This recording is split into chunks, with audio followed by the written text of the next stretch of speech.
Good afternoon, ladies and gentlemen. Thank you very much for joining us this afternoon. My name is Gordon Shirley, and as chairman of GraceKennedy Limited, it is my pleasure to welcome all of you to this annual general meeting for the members of the company.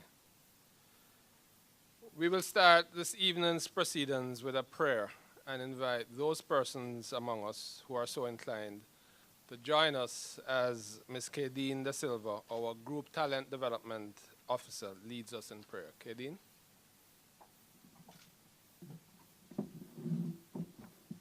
Good afternoon, everyone. Can you please stand?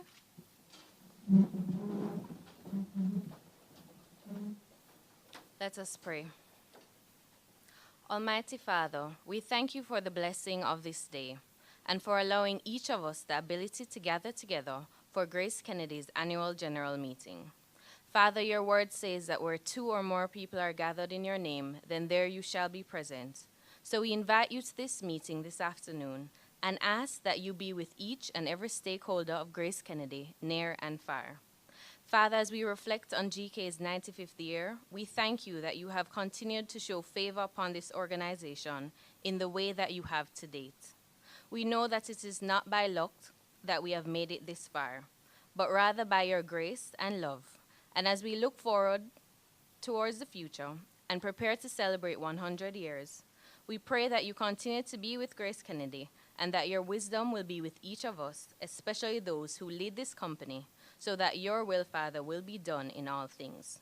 Be with us now as we start this meeting, and let it be filled with discussions that are pleasing to you and that will help our company to move forward, delivering consumer and shareholder value through innovative solutions. Bless the hands that have prepared the refreshments that we'll partake of later, and let that food be a nourishment to our bodies as we continue to carry out your service. In your Son's precious name we pray. Amen. Thank you very much, Kadeen. Can I borrow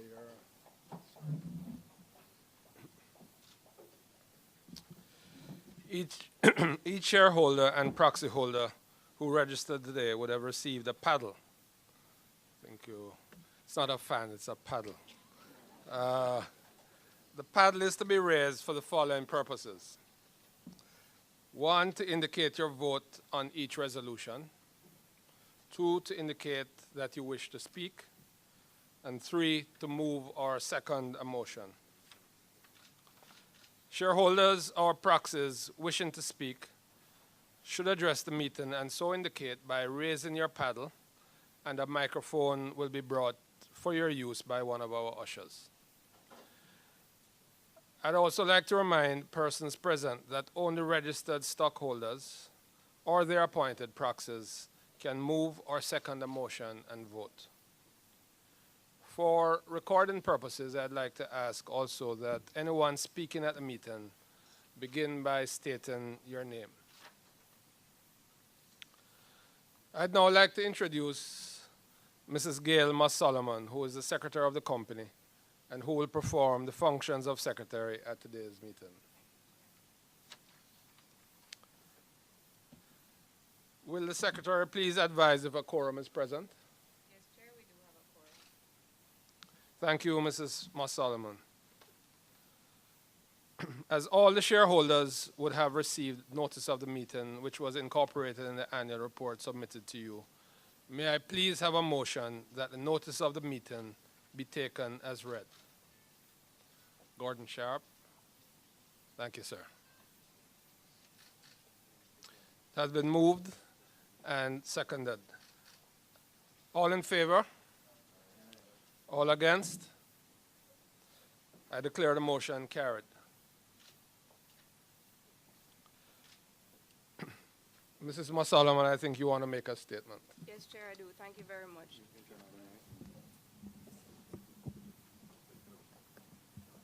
It's on. Thank you.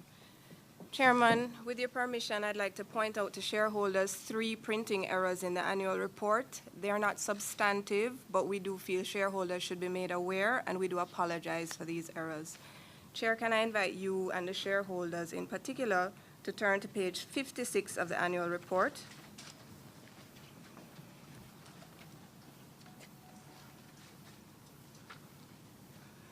there is a table there headed Shareholdings of Executive Committee Members and Senior Officers.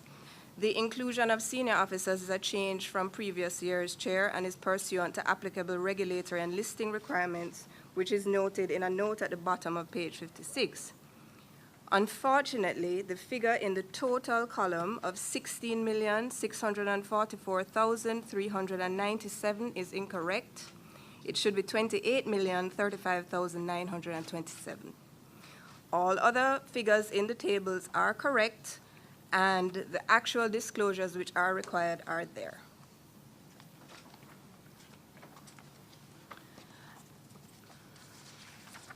If I could now invite shareholders to turn to page 82 of the annual report.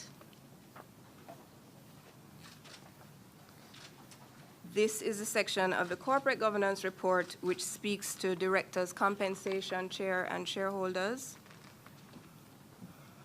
The table is completely correct, save for the fact that the heading, the second heading, which says annual retainers, should read per meeting fee. The figures are all correct, but the heading, there was a printing error. So it says annual retainers, as does the top heading, when it really should have said per meeting fee. The figures are, however, correct. And I'll now ask Mr. Frank James, our Group CFO, to print out one more printing error. Thank you, Mrs. Masalaman. I invite shareholders to turn to page number 178. Yes, Mr. Staple.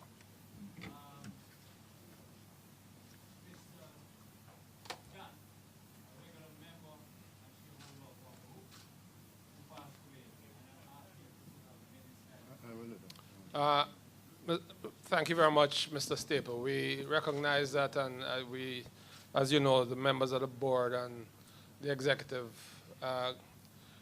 greatly appreciated the diligence of Mr. Jan in his work as a shareholder. I think that the CEO has asked that he will, during his presentation, say something about that, and we'll have the minute of silence at that time. Thank you, sir. Frank? Thank you, Chairman. Asking shareholders to turn to page 178 in the annual report.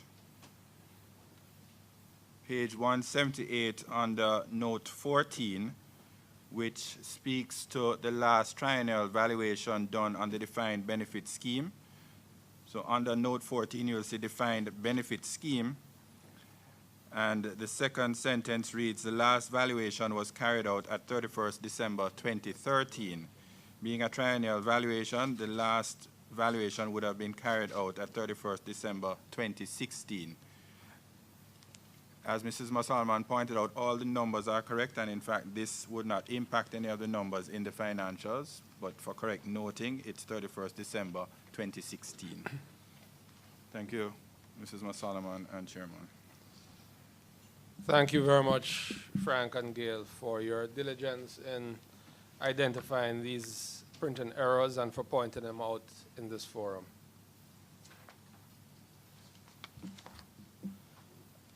I'm sure that all stockholders present, as well as the management and staff of the company, would wish to join me in expressing sincere appreciation to the members of the board of directors of your company for their dedicated service to the company and to its stockholders throughout the year.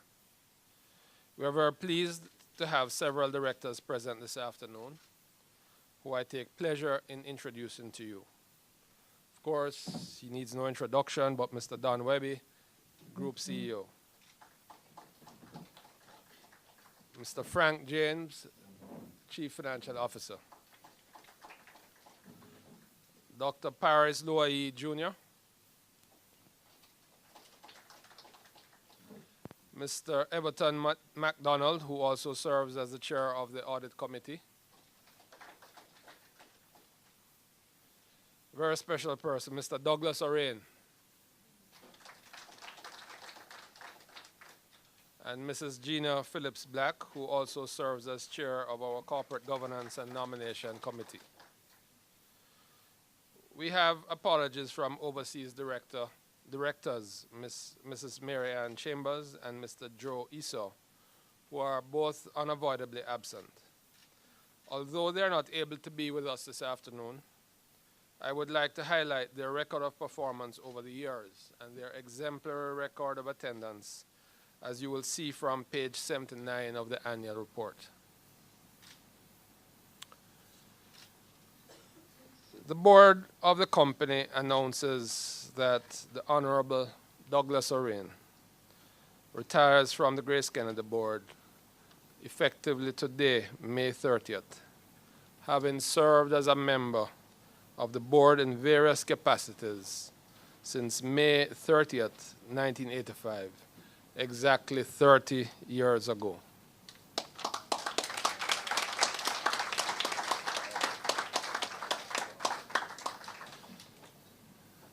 Mr. O'Rain's decision is in keeping with his intention to spend more time with his family and on philanthropic work, particularly in education and entrepreneurship by young people. He has served the company with great distinction and has made an extraordinary contribution to shaping and strengthening the governance structures of the board. Mr. O'Rain is a visionary leader who played a pivotal role in the growth and development of GraceKennedy. Every executive who is here this afternoon has benefited from the attention, the advice, the guidance of Mr. O'Rain. Every board member who is here present has benefited not just from his camaraderie, but again, his advice, his guidance, as we all became more familiar with the work of GraceKennedy. His outstanding service to the company and to the country have been invaluable. He is truly an outstanding leader, and we will all miss him as a member of the board, but nonetheless, we are equally happy that he will be devoting more time to developing the next generation of entrepreneurs and leaders. Thank you very much, Mr. O'Rain.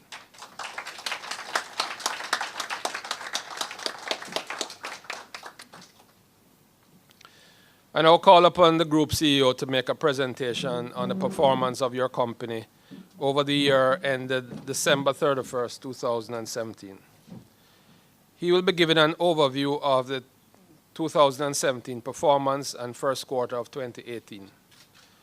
He will also be sharing with you on future strategies. I think he will be joined in the presentation. I know he will be joined in the presentation by Frank James, our CFO. Don?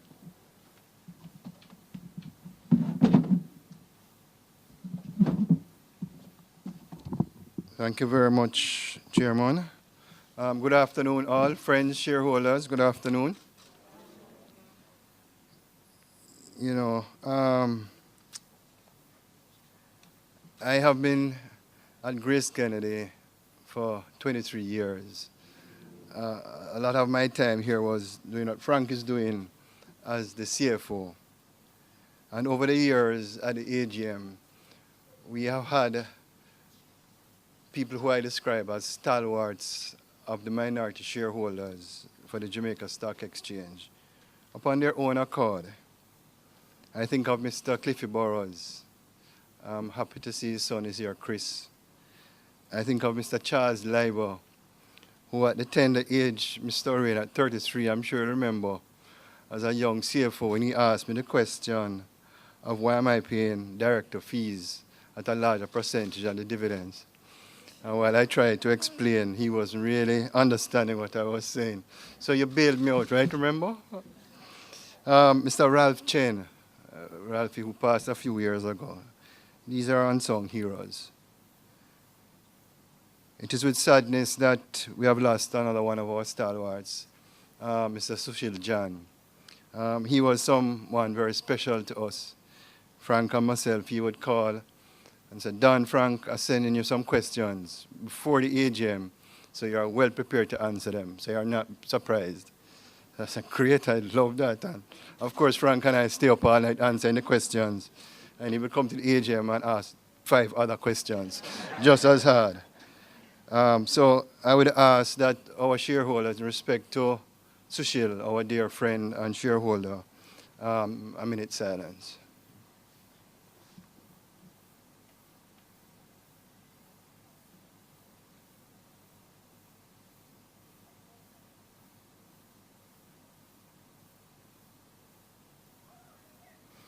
Thank you very much. Where's Mr. Staples? Is he here? Mr. Staples, you're one of the stalwarts, but the way you look today, I think you're going to be around for a very long time. So it's very nice to see you, sir. Very, very nice to see you. You're one of the champions of the minority shareholders, and as we say, respect you, sir. I would like to start my presentation by introducing my team, the executive committee. As we said, GraceKennedy, team means together everybody achieves more. They are primarily in the front. Can you just stand? The executive team of GraceKennedy, Gail and Frank, have been introduced.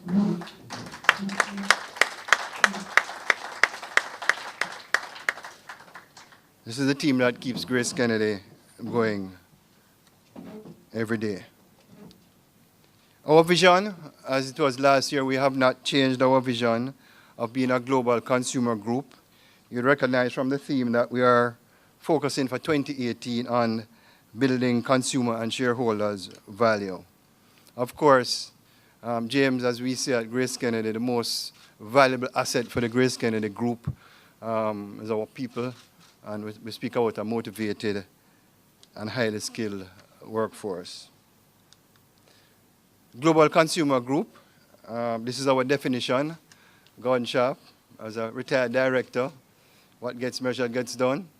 60% of our revenue outside of Jamaica, 50% of our group profits outside of Jamaica, and leverage our relationship with our international partners. And shareholders would notice that we have a new partner in P&G, and I'll speak about that later in my presentation. So how are we doing in terms of our objective of 60% of our revenue outside of Jamaica? Well, we did pretty well.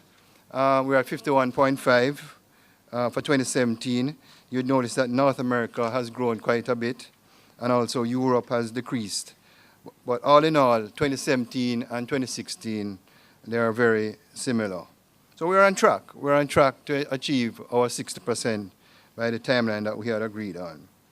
I have a very interesting chart. Is the lights, are you seeing at the back the charts? Or the lights could be down a little bit? I think we should, can we ask, yes, I think it will be a little sharper now. Olivia, you can see it? Well, you better come in the front. I think you need glasses. All right, no, this is a slide that I really want to spend a minute on with our shareholders. So what you're seeing here is a growth chart of our revenue from 2012. And what you notice is that we have been doing exceptionally well in terms of growing the GraceKennedy group of companies on a sustainable basis.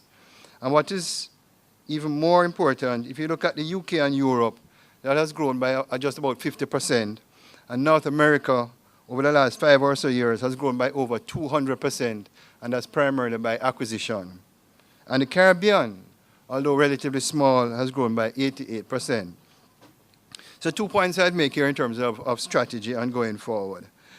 The first one is that you recall that we have actually sold 2 companies which we consider not to be core business, Hardware and Lumber and FGFS. So despite selling businesses, we are still showing significant growth in revenue. The other strategy is that acquisition in terms of consumer brands and Lafayette, etc., is actually working very well, and we are seeing a fair amount of organic growth. I'm going to come back to this slide later in my presentation because there's a point that I'd like to make. In terms of profit before tax, you would see that 56% of our profits are generated inside Jamaica, 44% outside of Jamaica. If you compare that to the previous year, it was 63-37. So we are moving in the right direction. As my good friend Sushil would say, is that you guys need to ensure that you're growing both outside and inside quickly. Well, what is happening is that outside is actually growing faster than Jamaica, and that is actually reflected in the slide that I previously showed you, where revenue in Jamaica is growing by 17%. If you think about that for a minute, GraceKennedy, in terms of our food business, our remittance business, and our insurance business, we're actually market leaders.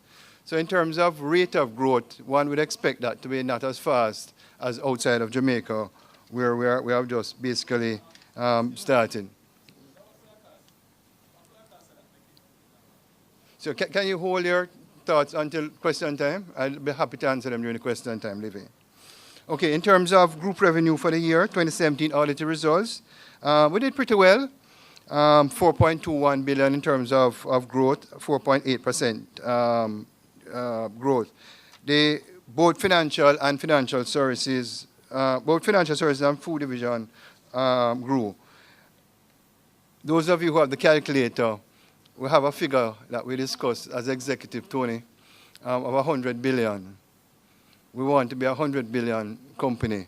And I don't think it's too far off. If you do the calculation, 8.1% growth for 2018 will give us 100 billion in revenues for the GraceKennedy Group. And that will be the first company in the history of Jamaica to ever achieve that objective.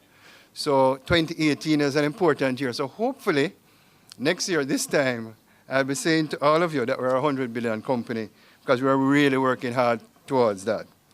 In terms of 2017 group profit after tax, you know, it's 5.2%. One would say that it's okay. We grew by $240 million. But it was a challenging year. And we had unexpected events. We had a Category 5 hurricanes, Irma and Maria. Frank and I will expand on that later in the presentation. I spoke about the temporary ban on corned beef at the previous AGM. Our remittances, because of increased compliance, was also declining. And when we showed this, and Frank and I and Stephen and others, we debated this a lot in terms of revaluation of the Jamaican dollar. Now, you would ask yourself, Mr. O'Reilly and Everton, revaluation of the Jamaican dollar. However, if you're a company that is primarily earning a significant amount of your earnings outside of Jamaica, if there is a revaluation in real terms, and I'll explain what real terms is, you're going to have a negative impact on your profit and loss and how you consolidate your results in Jamaican dollars. And I'd ask the shareholders at the appropriate time, when you have some time, look at page 155, Chris, where we have done a sensitivity analysis in terms of the valuation of the dollar. But what has happened is that the inflation rate in Jamaica, when I say real terms, was 5.2%. The inflation rate in the United States of America, which is our major trading partner, was 2.1%. So every economic model will tell you that the dollar is expected to devalue by 3.1% to remain competitive, and the dollar actually revalued.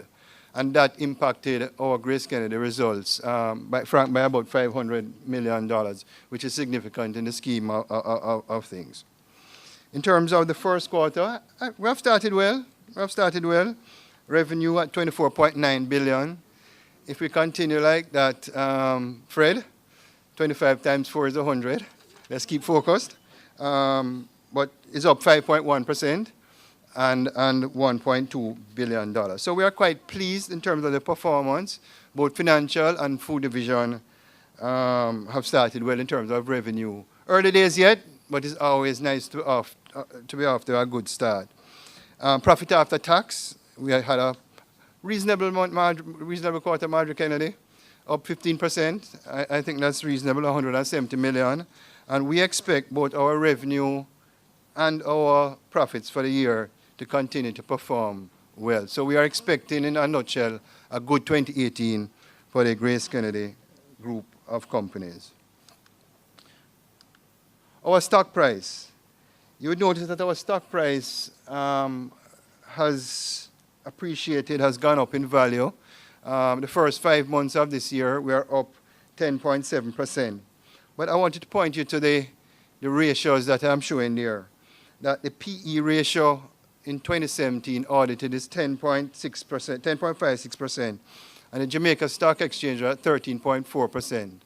Based on that analysis, we believe as executives and as a board that the value of the GraceKennedy stock is actually undervalued, and we believe that there's scope for improvement in terms of the valuation of the Grace stock going forward. Not to mention that our dividends has increased over the years quite well.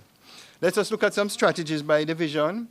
Our food division, we're very happy with the performance of our acquisition in the USA. Both the Grace brand and the Lafayette brand is growing. In fact, since we have bought the company in 2014, 2015, the revenue for that company has gone up by over $10 million US. So we are seeing growth in that company. We're going to be relaunching the Lafayette brand, so we expect further growth from there. This is one that I'm so happy about. Georgia, the Grace patties. The Grace patties is up 200%. In other words, we have double the sales in 1 year.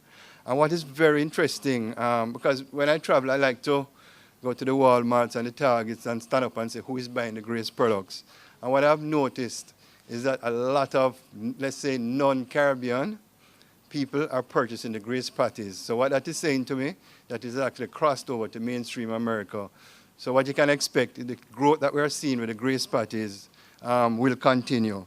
And I must say, it is the, and I confess that I'm biased, right? But it's the best tasting patty. Best tasting patty. In terms of the challenges that we have in the UK, our Nourishment, which is our milk-based drink, has come under some amount of pressure. The sales went down 2017 over 2016. We have done a lot of market research. We have added a no sugar, which is becoming extremely important variant to it. And we have offered a vitamin enriched nourishment, which we are calling Mojo. We have seen for the first quarter no further decline, and Andrea Coy, who is now in charge of international foods, I went through the plans with her, and I expect for 2018 that Nourishment will in fact rebound based on the marketing plans and the strategic distribution plans that we have in place. I show SAP software as a million US investment. Well, it's just more than that. GraceKennedy shareholders, your company, our food division, is actually an international food company headquartered in Jamaica, owned by Jamaicans. I make that point to say that we have companies in Canada, in the UK, in the USA, in Belize, and all over, Ghana. And what is happening is that this is the final leg of us consolidating the software system that runs our food division. So what you can expect is more consolidation, more centralized purchasing, more centralized accounting, and in fact that has started. And that is actually going to flow to the bottom line. And that's what I mean by efficiency. So while $1 million may not seem a lot in the scheme of things and the future outlook, I'm expecting increased efficiency throughout the food division because we're now using one software. Europe is really a star in the group. We're up 27%. We're seeing significant growth in Germany, Holland, Italy, and France. That is a market that we're going to be focusing on as we move forward. Ghana has been challenging. You would see in the report a huge growth year over year for the previous year. But you know, and this is a part of innovation, Mr. Staple, learning. We're in a new market. We decided in 2014, March 2014, that we're going to set up our own company there and do our own distribution. When you're on a strategic journey, you must not be ashamed to look back and do an assessment and say, listen, we could have done it better. And we're at that point now, and all indications are showing that the more efficient way, the more profitable way for GraceKennedy to really carry out our strategic intent for Ghana is for a third-party distributor, and that is the direction that we're heading in. So for next year, or this year, you may see a dip, but we anticipate that you're going to see the growth when we settle that third-party distribution. But I want to make the point again that Africa and Ghana remains extremely important to the GraceKennedy group as a part of us becoming a global consumer group. But sometimes you have to look at your strategy and you have to rewind and come again. World brands, increase in profits, increase in revenue.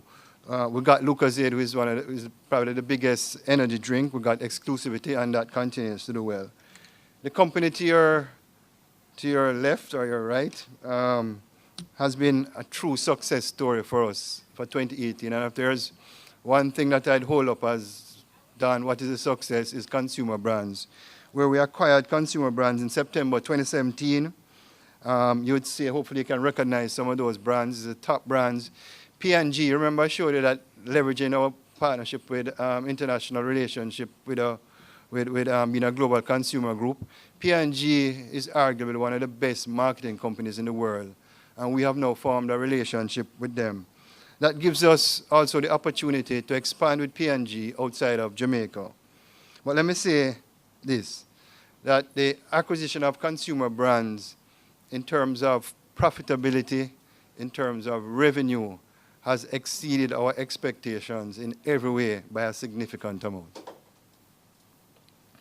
In addition to that, is Atal here? I'm not sure. Atal remains as the chairman, and he was the founder of Consumer Brands. We actually got Distributor of the Year by P&G. Is Tamara here? Tamara not here? Tamara, where are you? Tamara, stand up. Tamara is the general manager of Consumer Brands.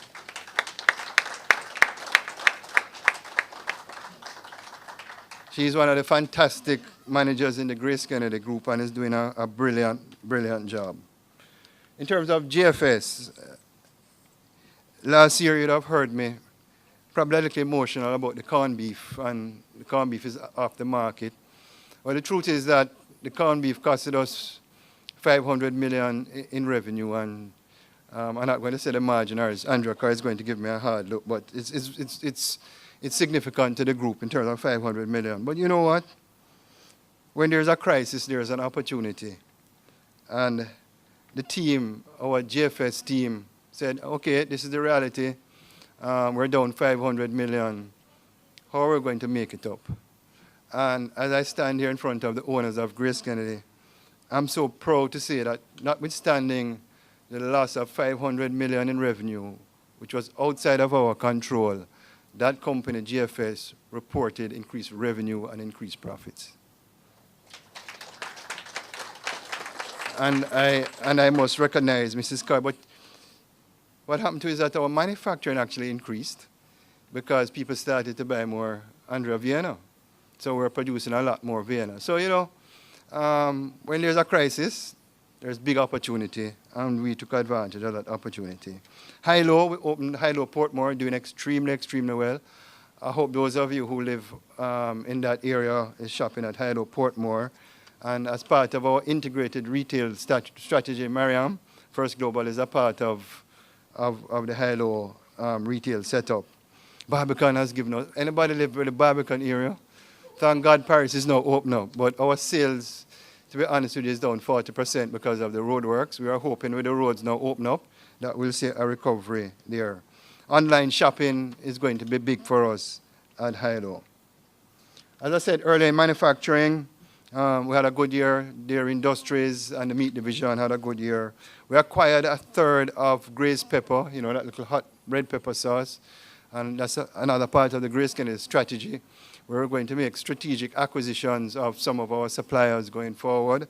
And this has worked out to be well. Andrew Gray, who owns the company, has been dealing with us, I think, Mr. Rain from Carlton Alexander's time. So this is really cementing our relationship with Grace Pepper, and that is actually going extremely well.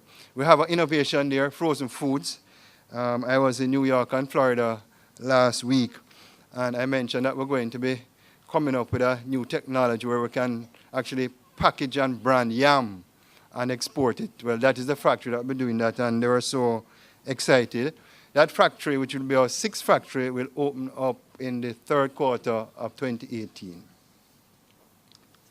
Here's another project that, as shareholders, I think you should be quite proud of. Remember a few years ago, I made a point about us importing pepper from Costa Rica. And we said, for Jamaica, that really don't make sense. And we entered into a partnership at Hounslow with some farmers. Well, that has turned out to be exceptionally successful in the sense that, Joe Marie, in the sense that instead of importing pepper from Costa Rica, we are now exporting pepper to 5 different countries. So what has happened is the demand for our pepper mash coming out of Hounslow has gotten so much that sometimes the local market is actually short. So we have to increase production. We have to increase production. So we have come up with a mother farm concept where we will lease the land, we will put in the infrastructure, we will give advice to the farmers, but we're going to divide in 10-acre plots so the small farmer can get an opportunity to produce. And the feedback from the farmers in St. Elizabeth is just heartwarming.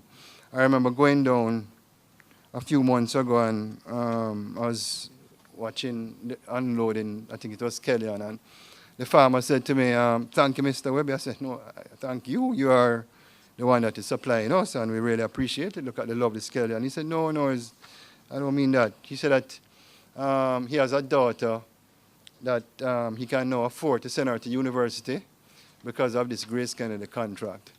And, I said to myself, boy, if we could replicate that model, it's just really a win-win-win. And that's what Jamaica needs, right? The opportunity for farmers and other people to send their children to university. He was almost in tears when he was telling me that the bank is now honoring the GraceKennedy commitment as collateral so he can send his daughter to University of West Indies to study business.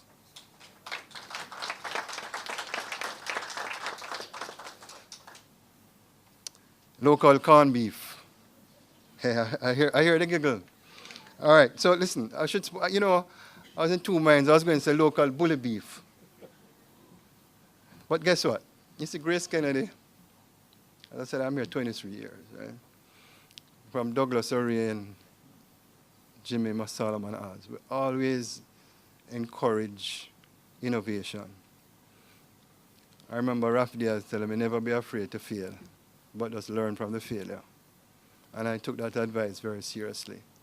So when we were in a crisis with the corned beef, I said to myself, why can't we produce corned beef locally? And I got a blank stare from some of my executives. Is Zach here? Zach Mars? Zach, stand. I want you to stand, Zach. Zach is our innovation person and so. And he said, Don, I think we can do it, And Simon, I said, well, go ahead and do it. I remember distinctly a politician laughing after me, almost ridiculing me about local corned beef. Well, I just sent him this picture here of me tasting the local corned beef. And you see me smiling because it tastes good. And I want to recognize my team who took on that decision and took on that challenge of innovation to produce local corned beef in Jamaica. Don Webby, tasted it last week and it tastes good. And I want you to recognize them and give them a round of applause. But that is absolutely. And Chris, your support is going to be important because I tell you why. GraceKennedy, we have played our part to a certain extent, right? But we can't do it alone. It has to be a national effort. We have had meetings with the Cattle Breeders Association, which I never even knew existed. We're going to meet with RADA and other agricultural lobby groups. Because the truth of the matter is that we just don't have even a fraction of the local beef trimmings to supply a local corned beef market. But as I said before, this could be an opportunity going forward where our farmers can get to work and get into cattle farming in a lot more focused way. So we're not giving up. We're not giving up. We are saying that this is a national effort. We're going to need policy to support it, but it can be done. And we have shown that it can be done by producing the local corned beef. Zach and his Actually, my team wanted to sample it here, but we didn't have enough. What happened? I eat it off. Eh? No, I will arrange a sample at the appropriate time, or if you send me a name and number, I'll send you a sample. It's actually quite good, and why it's not as salty, which I think is good. But I'm proud of the team. So I was saying, so Zach and his team will come back with a proposal in terms of how we move forward. But it's clear, this is going to be a national effort. Here's a priority one for our food division colleagues, the healthier choices.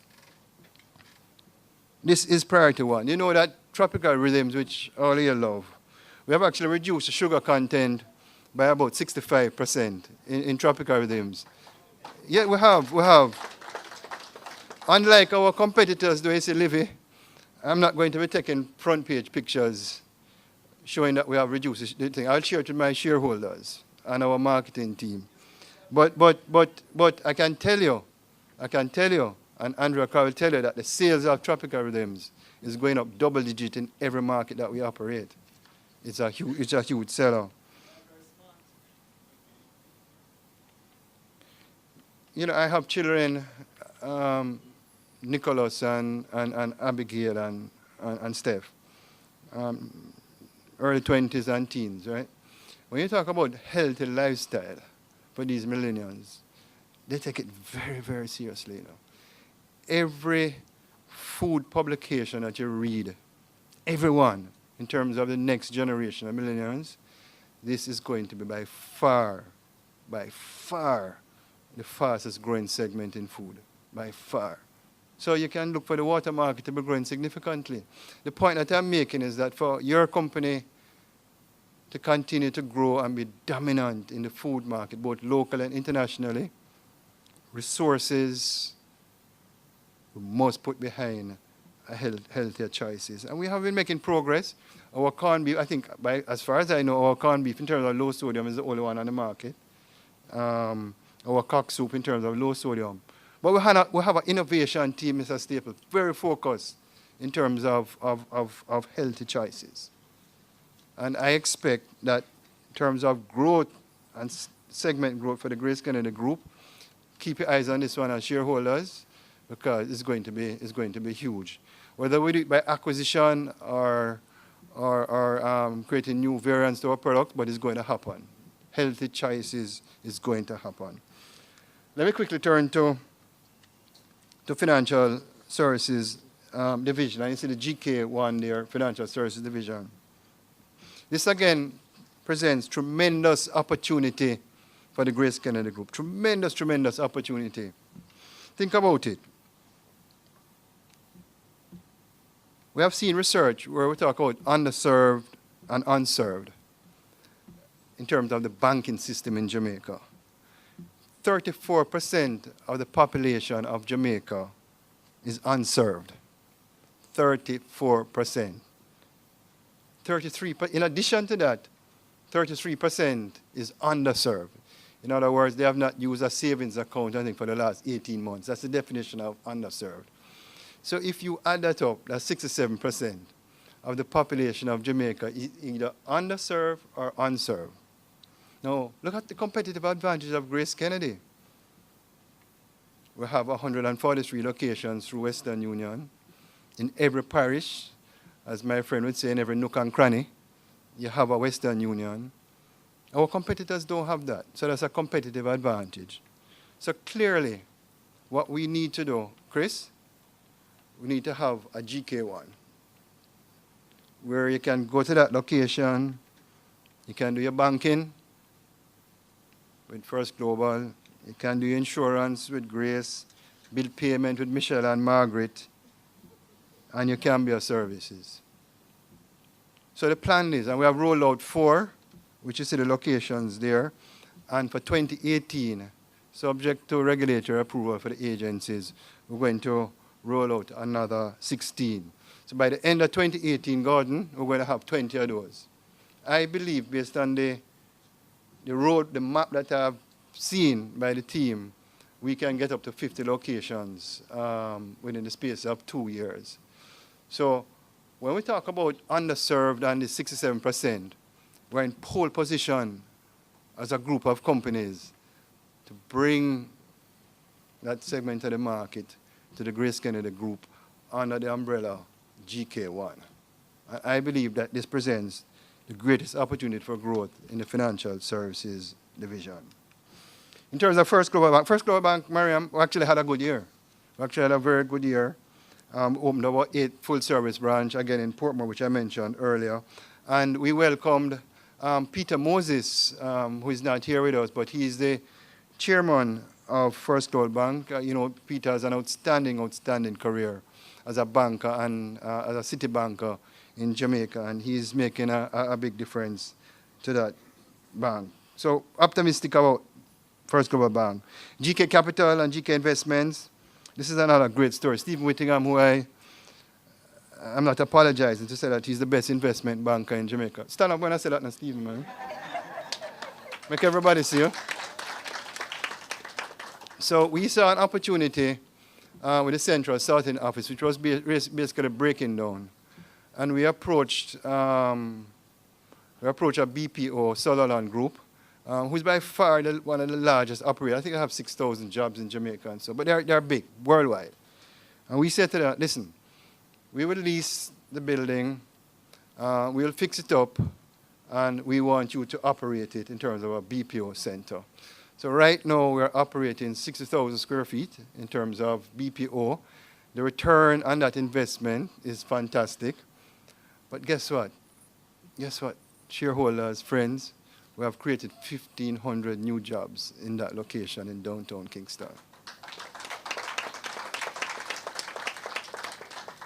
Insurance, my dear friend Grace, 2017 was a little rough for her. The Hurricane Irma and Maria. But you know, Grace, although we're showing a reduction in profitability, I want to congratulate you in front of your shareholders. You know why? Because what it showed with two category 5 hurricanes hitting Dominica and Turks and Caicos, I think twice, it showed, Mr. Staple, it showed that I know you ask this question all the time, it showed that our risk management system in the GraceKennedy Group is robust and is working. Because our reinsurance program was A-class and we paid our customers on time. That's what it is showing. So Grace, I would congratulate you on putting together a first-class reinsurance program and a robust risk management system for the GraceKennedy Group of companies. I think you should have, before you ask the question, hold on, big man. Applaud her, no, man. Applaud the lady, no, man. All right, the other one that is a bright spot is we talk about digitization, Chris Bond, and that's the future growth. Well, it's true, right?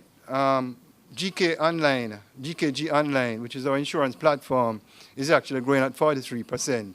And that rate of growth, Joe Marie, I expect it to continue going forward in terms of digitization. Our expansion in the Eastern Caribbean is also going very well. In terms of money services, this was one occasion where I spent with our retired chairman, Mr. Ray. We both were in the Privy Council along with Gail, listening to the proceedings of the paymaster. This one was getting a little emotional. It has been with us from 2000. And things were being said about GraceKennedy. And one thing I know about the company that I lead, and by extension, all of the staff, there's one thing that we take very seriously without compromise. Is honesty, integrity, and trust. Without compromise. Our word is our bond. And things were being said about this great company. Jomer is not in our head. That would send a wrong message. So when the Privy Council ruled in December in our favor, I was not surprised, but I was relieved. And all arguments were put to rest. Mr. Rain, I want to recognize you on that one. In terms of expansion, we're now in our 12th country, Bahamas. Joe Marie is a retired managing director of GKMS. We had a very, very interesting meeting with the Western Union, who basically said to us, we have been together for 28 years. We're in the English-speaking Caribbean. You guys are doing a fantastic job. The CEOs here, Hikmet and Odelan. They said we're ready to expand again with you. New countries, new products. So something that we can look forward to shareholders in terms of growth of this business, in terms of GKMS, is that probably we're going to be adding, we have 12 now, probably going to be adding more. And God, don't be surprised if it's not English-speaking Caribbean. It could be outside of the English-speaking Caribbean because there's a lot of opportunities there. And those markets are quite big. compliance. Last year, Margaret will remember. Margaret, stand up a little bit. Margaret is the new country manager for Jamaica. She was recently promoted in January. The world of remittances and money transfer has changed and will continue to change. This issue of compliance is no joke. Some of you recall when I said last year that we are going to be known for the best in compliance, and compliance is a competitive advantage. Well, we have taken that very seriously. As I said, honesty, integrity, and trust, our word is our bond. There's going to be no compromise of GraceKennedy's network as it relates to Western Union or GKRS. None. So we were proactive. We actually closed 10 agents. And when I look, transactions are going to fall. But to me, transaction falling was secondary. That was secondary. And it did fall. It fell by 11%. It's still down. But I prefer to have a system with less revenue, but is very, very clean, even if it means less profit. Even if it means less profit. So we did the work, and the 10 locations are actually opened up back again. But let me tell you something. This is going to be an ongoing exercise because we are not putting up with any abuse of the GraceKennedy network as it relates to our money transfer business. Digitization, GKMP. I tell you something, GKMP. Remember I stand up here boasting about campaign. You remember that? When I was a young CEO, I'm story, like a Steve Jobs, I thought I was being very clever. Well, it's actually in place, but it's not working as well as we thought. And I did say you could pay your bill at high-low, and you can. But we need to, as against strategy, you have to keep revisiting your strategy. I think we need to look at the value proposition of GKMPA. But we have a good product. But we just have to step back, look at the strategy, and as my son would say, wheel and come again. Woo.com, brilliant product that you can now send funds from Jamaica to 200 countries. Our mobile app, which I showed last year, Simon is on track for the end of the year. HR, Naomi, you want to be recognized? You know, it's the only all the women running GraceKennedy.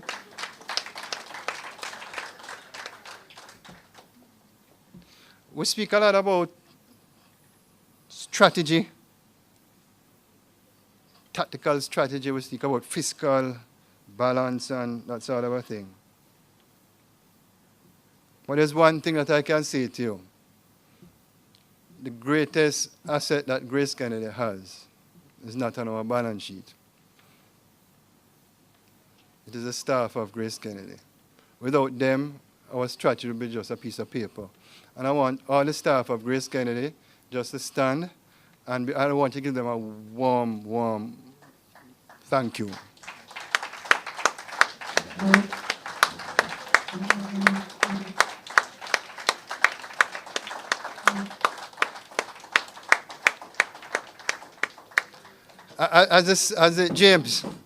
James, as the song goes, right? As the song goes, they are simply the best. Simply the best. Corporate headquarters, everybody saw the corporate headquarters going up. Mr. Ranglin is a project manager. Don't be alone because you're a man, you can stand up. Mike is a project manager.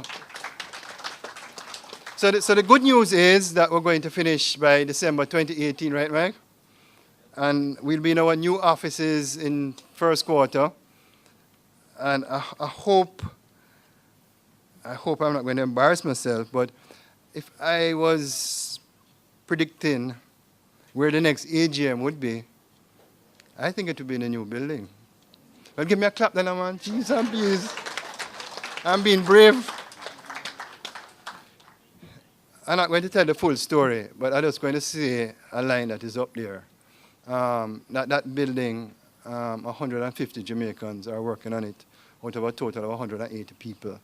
The 150 Jamaicans are from the inner city, our neighbors, Southside, Hanover Street, and they're actually learning a skill. And that is something that I'm extremely, extremely proud about.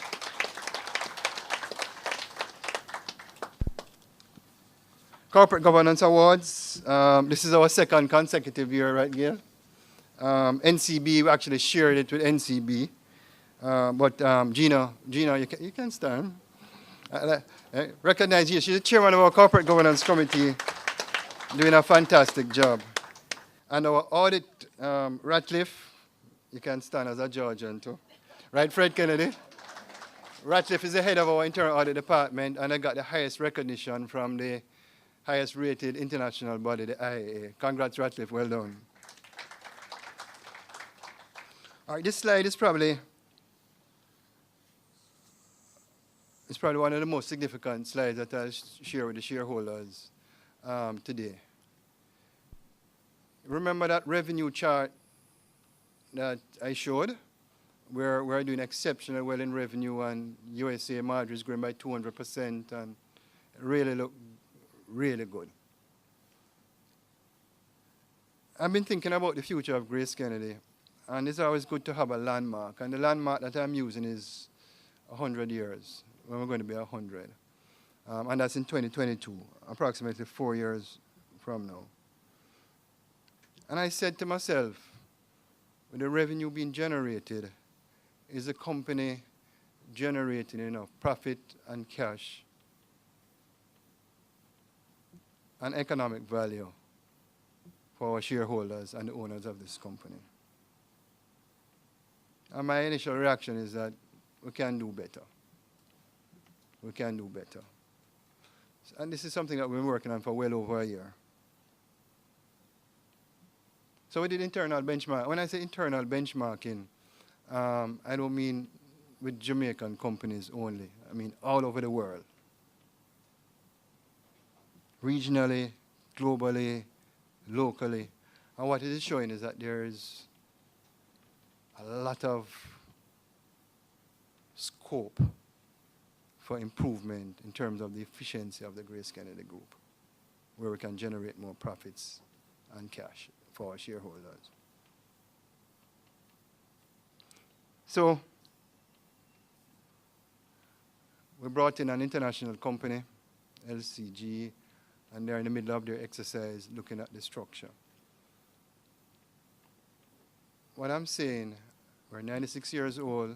We have been doing very well. We're one of the most respected companies in the Caribbean.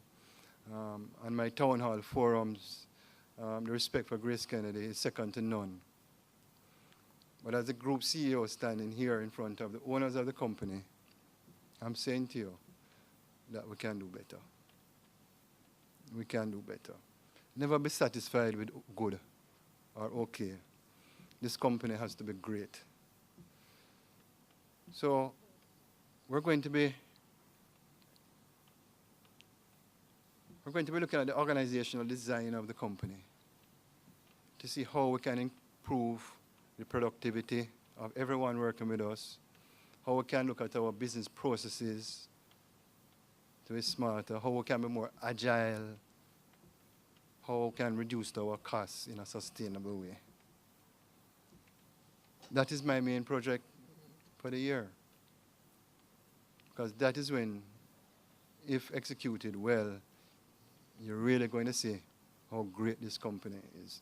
And I, Don Webby, believe that this is the greatest company in the world. And shareholders is going to see it and it's going to reflect it in their value. But it's going to be some tough decisions. Going to be some tough decisions. So, Prof, put on your seatbelts. We'll get in there.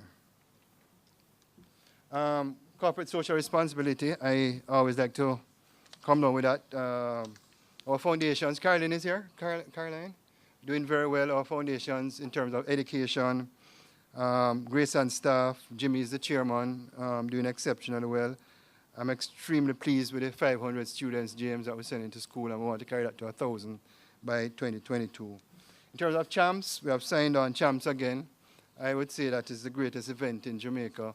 The branding and the brand loyalty, because of our sponsorship of champs, especially for the younger generation, is just unbelievable. So we have actually entered into a new contract with ISA to sign to sponsor champs until 2025, which I'm very pleased about. Household Health Workers Award, Unsung Heroes again. We will continue to support our household helpers.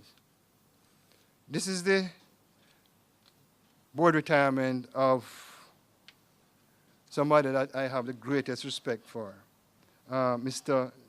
Douglas O'Rain. He was the one that actually recruited me to the GraceKennedy group of companies.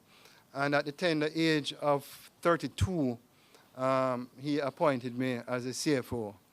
And I don't even know if he knows this, but we had some directors working with GraceKennedy, and Douglas was pretty young at the time too. And I overheard one director said to Douglas, "You're mad, you appoint little youth there as CFO." Mr. O'Rain, I heard your response, and thank you for believing in me, sir. Thank you for believing in me. Humility. I gave the joke already, you know, Mr. O'Rain, I hope you don't mind me saying it. He drives a Nissan X-Trail, right? And I think he's probably about 10 years old by now. And, you know, you always say, "Doggy, why you don't drive a better vehicle?" And he looked like, "Why would I? You know, I'm happy." And I think that's the character of the man, you know, in terms of material things, it's secondary. Helping people, developing youngsters like myself, and others around the table, that's what he's about. And I would say he's by far, in my mind, one of the greatest strategic thinkers I've ever worked with, and I'm benefiting from it immensely now. And sir, I just want to really thank you for your contribution on behalf of all the executives to the GraceKennedy Group. You have done an outstanding job, and I think you are going to enjoy your retirement, as you have been. Ladies and gentlemen, I think I must be the longest speaking CEO at any AGM, but I had a lot to say, and GraceKennedy, we are quite a complex company, so I prefer to share information, and we can answer questions after. So thank you very much. Much appreciated. Thank you.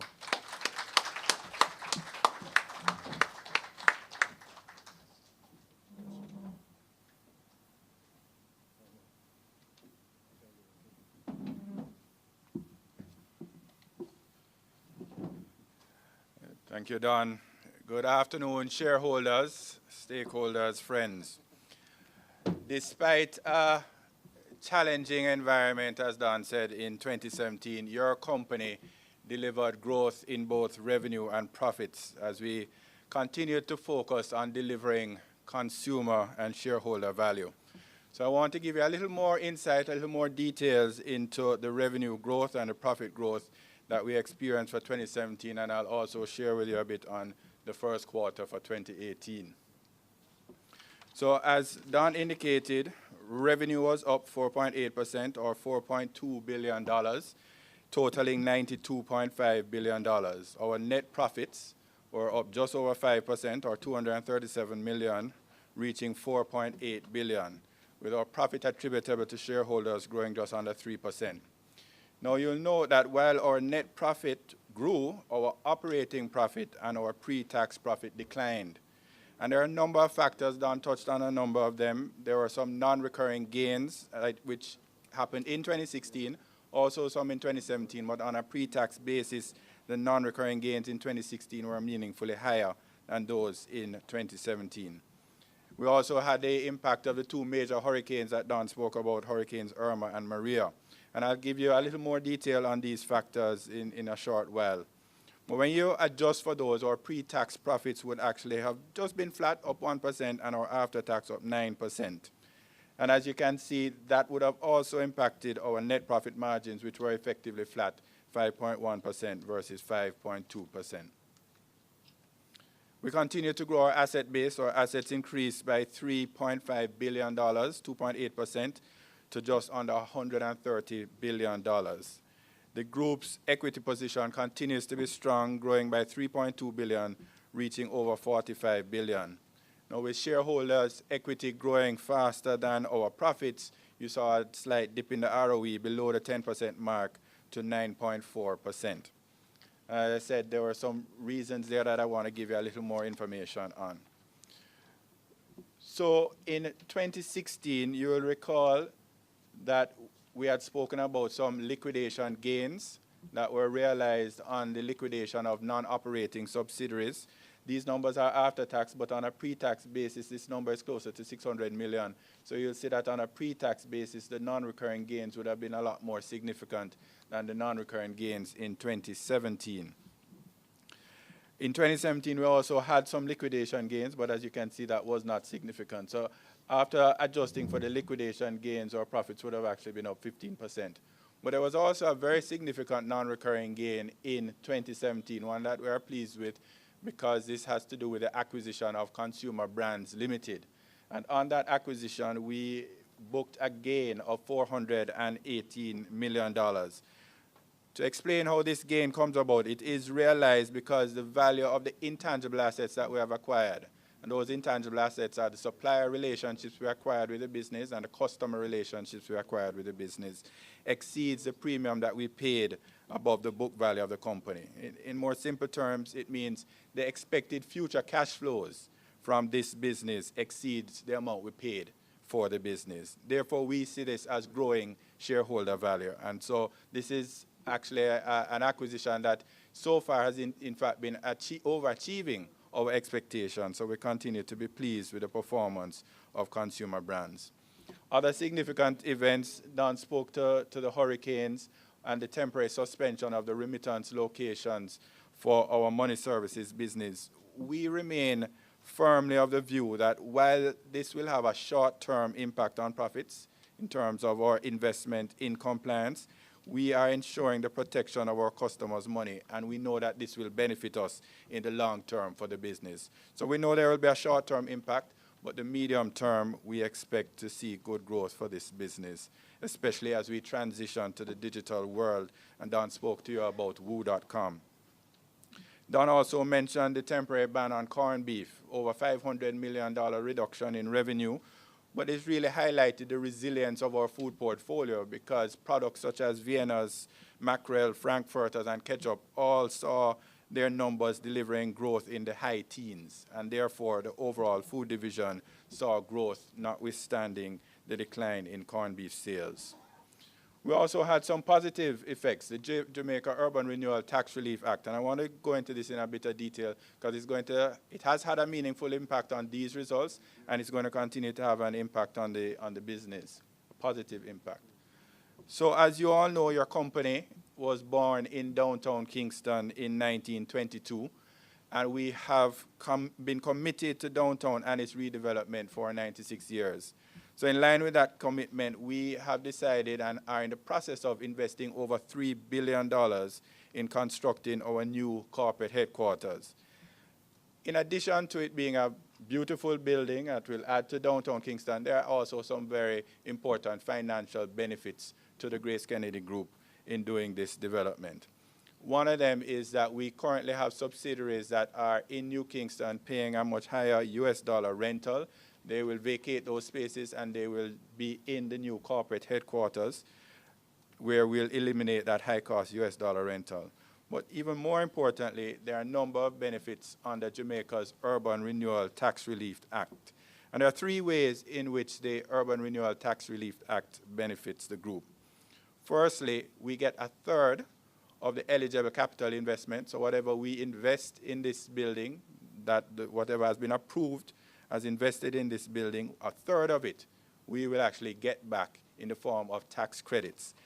Approximately halfway through the eligible capital investment for 2017, and we already recognized $416 million in the 2017 results. As we complete the construction this year, we'll be recognizing significant tax credits again in 2018. So this is a meaningful benefit to the group. The other way it benefits us is that we are able to borrow to do the building on a tax-free basis for those who lend the money. That means we can lower the cost of funding for the construction of the building. And finally, any rental income that is generated by the building will be tax-free until 2026. While the majority of the building is going to be occupied by GraceKennedy, there are some retail spaces that will be used, so that rental income will be tax-free until 2026. So again, there are some meaningful benefits to the group. So what did that mean in terms of segment results overall for the group? Our revenue growth, the largest contributor to our revenue growth was our food segment, contributing 3.8 billion of the 4.2 billion in growth that we saw for the year. And Jamaica, we saw growing at 7%, while our international food markets grew at just under 4.5%. As I mentioned, we were pleased with the acquisition of Consumer Brands, which contributed to the growth in Jamaica, as it brought with it the strong line of Procter & Gamble products, and in just 4 months, delivered over $877 million in revenue. We also got good contribution to revenue from our high-low food stores. And this is notwithstanding what Don mentioned, that the Barbican store, which is one of our major stores, was down because of the roadworks. We still saw increased revenue from high-low overall. And in fact, with the new road arrangements that are in place, our director, Paris Liawayi, has assured us that we're actually going to get more traffic passing by high-low Paris. So we actually expect that this will be beneficial for the group going forward. We also had Portmore, which was down because of the renovation, but our experience has been that these renovations have worked well for us. You know that we have been on a process over the last few years of renovating our high-low stores, and after renovation, we certainly see the benefit of that. Also, our addition of other principal brands, such as Lucozade, contributed meaningful to revenue growth in Jamaica. We intend to keep the growth momentum going. Those of you who would have seen our Flavor with a Beat promotion, you will know that it is a very exciting promotion. We expect that to continue to drive growth for us in both our Jamaican and international markets. On the international scene, our USA business did well in terms of revenue growth. In fact, as a single business unit in our international market, it contributed the most to revenue growth, delivering 8% growth with both the Grace and the Lafayette brands growing revenue. Our Canadian food business also continued to do very well, up 12% revenue, with good growth in key chains like Walmart, Loblaws, and also securing new listings in Costco. The exception on our international side was our UK food business, where we saw the UK food revenues down 1.5%. And that was primarily due to lower sales of Nourishment, which is our milk-based drink. On the banking and investment side, we're seeing revenues up just over 7%, 7.1%. And that was led primarily by First Global Bank, which had year-over-year growth of its loan portfolio of about 6.5%, and also significant increases in the gain on sale of securities. We continue, as Don mentioned, our financial inclusion push. And with the opening of FGB MoneyLink mini branches, we will see increased access and convenience to a wider range of customers. And therefore, this will continue to drive the growth for the bank. On our insurance side, the revenues were pretty flat, just 0.2% up. And that was largely impacted by premium rates in the industry. And this was an industry-wide issue where premium rates had become very low. However, we have already started to see meaningful increases and hardening of rates with the recent unfortunate hurricanes in the region that is having the effect. And so you're going to see that when I show the Q1 2018 results, you're starting to see the impact of that. Outside of Jamaica, we continue to grow our regional insurance business, and we're pleased with double-digit growth in our St. Lucian underwriter, GK Insurance Eastern Caribbean, which expanded into St. Vincent. And the money services was the only division, also flat, slightly declining, and we spoke to that earlier in terms of the various compliance measures that we're taking. What did that mean for profits by segment? We saw growth in 3 of our 4 segments, growth in profits. The only segment that declined was the insurance segment, which again has been explained by the hurricanes, Irma and Maria. The other segments experienced growth. 17% growth for our foods division, which was a combination of the revenue growth, which I spoke about, and also effective management of expenses, which was reflected in improved operating margins. Also, of course, the CBL, which has also added to profitability delivering $82 million in profits for the 4 months. The banking and investment segments meaningful increase, significant increase, 79%. That was both a combination of the revenue as well as a meaningful decline in our provision for credit losses. And the focus on credit losses continues to be very tight and very strong as a focus for the FGB team. So overall, we saw a reasonably good performance for our profits for the year 2017. And that has left our financial position strong for the group. Our total assets, as I mentioned, grew by 2.8%. That was primarily reflective of a growth in receivables due to the insurance recoverables, because we have this strong reinsurance program that Don mentioned, so we'd have insurance recoverables that we would be gaining as we pay out to our customers. And also, we would have increased our receivables because we would have acquired consumer brands and they would have come with receivables. Other asset lines, when you look through the financial statements, that increase would have been our loans receivable and our fixed assets, which was primarily due to growth in FGB's loan portfolio, the construction of the corporate headquarters, that would be a fixed asset on the balance sheet, and also the renovation of our high-low stores. On the other hand, we did see some meaningful reductions in some of our asset lines. In particular, you would have noticed a significant reduction in pledged assets. Pledged assets just mean our investment securities that are pledged against repurchase agreements, so pledged or secured against liabilities. And you would see that there's a reduction in those repurchase agreements on the liability side, and therefore you have a corresponding reduction in the need to pledge those assets on the asset side.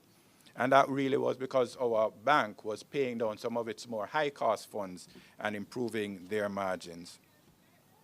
Also on the liability side, we saw a good, strong growth in deposits for the bank, growing just under $3 billion or 9.5%. The group increased its use of debt during the year, moving from 31.5% to 36.5%. As you see, this is still relatively low leverage, and therefore there remains adequate capacity for funding of future growth. So as we have generated these funds, how have we allocated them? How have we invested them? We continue to reinvest in our business for growth, and in 2017, we invested approximately $3 billion in capital expenditure for future growth. That, of course, a meaningful part of that, over $1 billion, would represent the investment in our new corporate offices. But it also has investments such as software and technology investments, over $500 million there. Our factory upgrades, we done spoke to the CSO with the Sutherland Group, or upgrades of the Postal Service to accomplish that. All of these to generate future returns for the group. And as you would see, as we spoke to earlier, our return on equity with the items that impacted profits dipped slightly below the 10% to 9.4%. Notwithstanding that, we continue to look to increase our dividends for our shareholders. Over the years, as we have invested in the business for growth, we have also continued to grow dividends to you, our shareholders. So in 2017, our dividend per share was $1.13, up from $1.02 in 2016. This is an increase of 11%. And as you see, that meant $1.1 billion paid out in dividends versus $1 billion in 2016. Shareholders this month would have received a dividend of 40 cents per stock unit. And when you compare that to the same dividend declared at this time and paid at this time last year, that would have been a 33% increase in the dividend per share. We have recognized that with the increase in the stock price, if you look over the last few years, and Don would have showed it in his slides, the stock price has increased meaningfully. And that means it has impacted the dividend yield. So the dividend yield would have come down as our stock price increases. And therefore, we're adjusting our dividend payout ratio to take account of that increase in the stock price. And so you would have seen that 33% increase in your dividend paid this month. The GraceKennedy stock price closed the year at $43.84, up from $40.29 at the beginning of 2017. So that represented a 9% increase. So in addition to the dividend yield, there was also an increase in shareholder value. And when we look at it, as Don indicated, and we test it against the multiples that are in the wider industry, then we see that there's meaningful upside for the GraceKennedy stock compared to the market multiples. Using a more recent stock price, we closed yesterday at $48.53, up 11% since the beginning of the year, and outpacing the main index, which is up about 2.5%. So that was 2017. How have we started the first quarter 2018? Before I go into the detailed numbers, a number of you would have been hearing about IFRS 9, and some of you would have been hearing about IFRS 15. And in line with financial reporting standards, we adopted both IFRS 9 and IFRS 15 at the beginning of 2018 as required under the standards. So I wanted to share a bit with you about what that means for the group having adopted these two new standards. IFRS 9 deals with the accounting for financial instruments, and it affects two main areas: how you classify and how you measure these financial instruments, and also how you deal with the impairment of the financial instruments, the impairment of those assets. Previously, this was covered under IAS 39, and the most common classification there was available for sale, which means that the movements in the value of these assets went through what we call other comprehensive income when they are unrealized, and then got transferred in some cases to the income statements once they were realized. Now, rather than that kind of default assumption of available for sale, you have to test it against a business model or the characteristics of the financial instruments to determine how you will classify these financial instruments. If you are holding these financial instruments just to collect interest and principal, then it will be at amortized cost, not at the fair value through OCI or fair value through P&L. If you are holding to collect interest and principal, but also to sell when it's opportunistic to do so, then you will do fair value through OCI, which is consistent with what we were largely doing with most of our portfolio in the group. So you would have no impact from that. If, on the other hand, you have an active portfolio where you are selling, or your cash flows are not just interest and principal, it may be some type of derivative instrument, then it means you're going to have fair value through P&L. So all the movements in the value of the asset will go through the income statement, which means more volatility in the income statement. On the impairment side, which is where a lot of the discussion has been, what happens there is we're effectively moving to what's called an incurred loss model, moving from an incurred loss model to an expected loss model, an expected credit loss. This means that once you put an asset on your books, you have to start determining how much of this asset you need to provide against it and actually book a provision against those assets. It means you're going to bring forward the credit losses and the impairments to day one. So as soon as you buy a bond, you have to put a provision against that bond. As soon as you disburse a loan, even though the loan is being serviced effectively and there is no indication on the face of it that this loan has been impaired in any way, you need to put a provision against that loan. In fact, even before you book the loan, when you have a loan commitment, you would need to put a provision. And if you add a new customer and you have receivables from that customer, immediately you have to start providing for those potential impairments. The impairment had an adjustment for our equity of $475 million, and the classification and measurement had an adjustment of $288 million. I'll come back to those numbers shortly. Very quickly, we had IFRS 15 as well, which deals with how and when and how much revenue we recognize from our customers and when we recognize it in the income statement. So now we have certain returns or discounts that we give, and you may be able to, we would predict what those discounts are because we'd have a pattern of giving these discounts, and we'd have to look at those expected returns that might come from the trade, and right away we will have to net that against revenue. Rather than being an expense as it used to be, it will actually be netted against revenue. Those same discounts will then be a liability because it means you're anticipating that somebody is going to come and return these goods, so you'll have a liability to those individuals when they return the goods or when you offer that discount. Also, our customer loyalty programs, where we have third-party suppliers, such as airlines. Many of you would have FGB credit cards, and you're able to use your points with those airlines. It means that when you use those, your credit card and you get those points, we have a liability to the airline, which we will book as a liability. And we won't assume that you won't exercise it. We'll assume that you will utilize those points. And so that will be booked. there's also revenue that you will defer over time. We have always done this with our insurance contracts or insurance premiums. And when you pay a premium today, it's really covered to cover you for the year. So we book that revenue over the year. This is now being applied to other types of deferred income, such as broker commissions. When that commission is paid to the broker also has an obligation in terms of managing any claims settlement that you come in for them. So that commission has to be booked over time. Similar for credit card fees. When you pay a credit card fee, it's for the year. So what has this meant in terms of our financial statements? Overall, the standard gives you the ability, rather than restating prior years, to make the adjustment in your opening equity. And we took that option, and therefore there was a reduction in our opening equity of $900 million. Now, that might sound meaningful, but when our equity is over $45 billion, the truth is that that is very easily absorbed by the group. And going forward, and that really reflects a cumulative effect of this change. Going forward, we'll only be showing, of course, the incremental impact. And in fact, for our first quarter, there was not a material impact on the group of IFRS 9 and 15. Very quickly, in terms of our performance for Q1, we saw revenue growth, as Don indicated, of 5%. Two of our segments were down, money services and banking and investments. Banking and investments was moderately down due to a decline in the FGB loan portfolio, but we're looking for growth this year. Our money services, as we continue to implement the enhanced compliance measures, we will see this impact, as I mentioned, in the short term.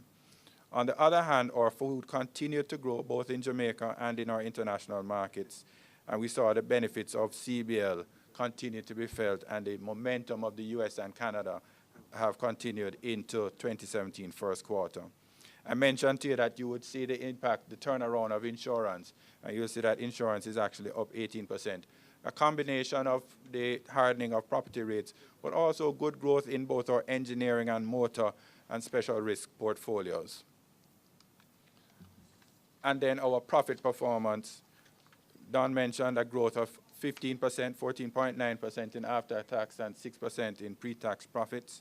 The difference being the fact that we have continued to recognize the benefit of the Urban Renewal Act. And 3 of our 4 segments showed very strong growth in profits, money services being the declining segment. Insurance had a very good quarter. In addition to the revenue growth, they also managed expenses well. Banking and investments, up 31%, also had a strong quarter. GK Capital Management in particular performed well with a number of successful corporate finance and advisory transactions. While FGB saw a dipping in the revenue because of the loan portfolio, their profit grew as they had lower cost of funds and managed expenses. And then our food group also grew profit 16%, supported both by the revenue growth and improved net margins.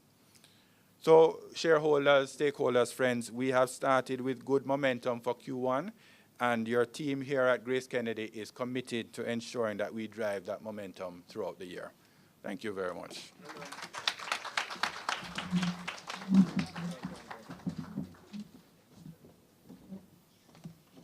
Thank you very much, Don and Frank. I think members, you will agree with me that these presentations were not only interesting, but the clarity of explanation of what has happened both in your company in the past year.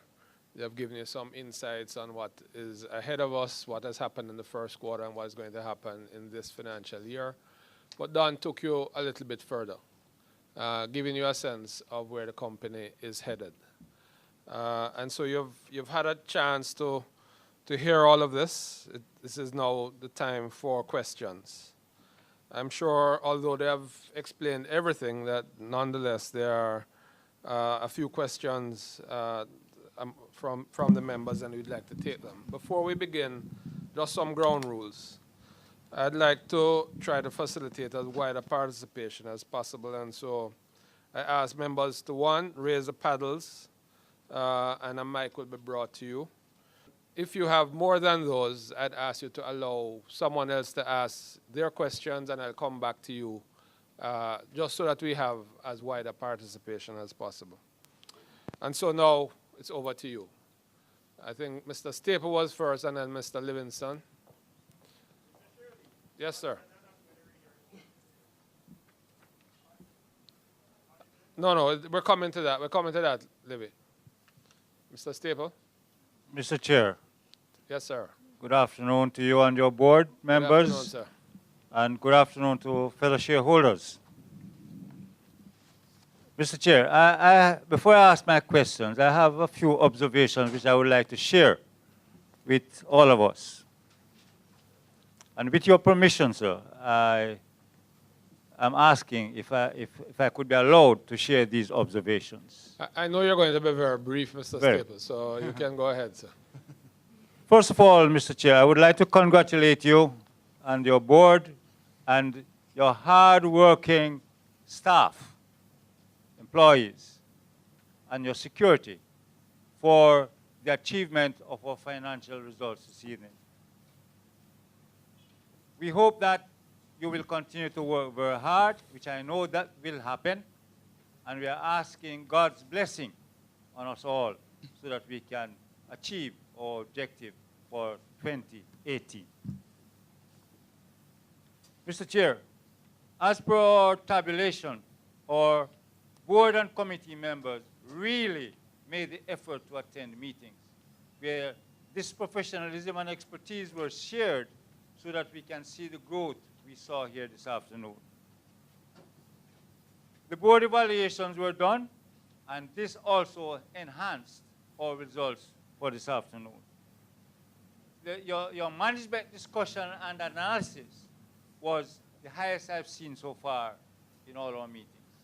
And I would say congratulations to the team leader and members of that team who put this together so that we as shareholders could understand more clearly what is happening in our organization. And lastly, our assets continues to grow. And we saw where there was a concerted effort to control our expenses and our liabilities. And thanks to you all, and congratulations. Thank you very much, Mr. Staple. Mr. Chair, my first question. I have some questions, but I will ask some, and then I will sit. Other shareholders will ask questions, and with your permission, I will come back and ask my other questions. Excellent. Thank you very much for that, Mr. Staple. Mr. Chair, on page 167, explain what resulted in this significant write-down of inventory of $319.2 million. Page 167. You see? Are you with me, sir? Yes. Inventory write-down of $319.2 million.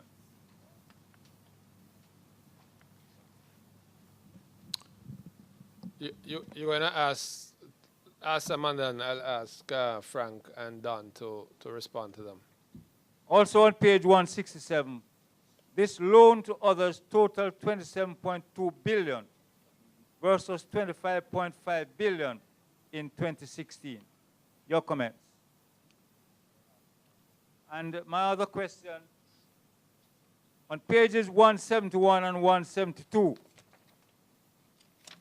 note 11, for food trading, goodwill has been reduced. Goodwill on 31st of December 2016 was $1.409 billion. And on the 31st of December 2017, goodwill was reduced to $1.406 billion. How is this reduction impact on future cash flows, U.S. being the major segment? I will take my seat, sir, and ask other shareholders after the questions have been answered, and then I will come back. Thank you very much, Mr. Staple. Frank? Thank you, Chairman, and thank you, shareholder Staple, for those questions. So I will start with the ones on page 167.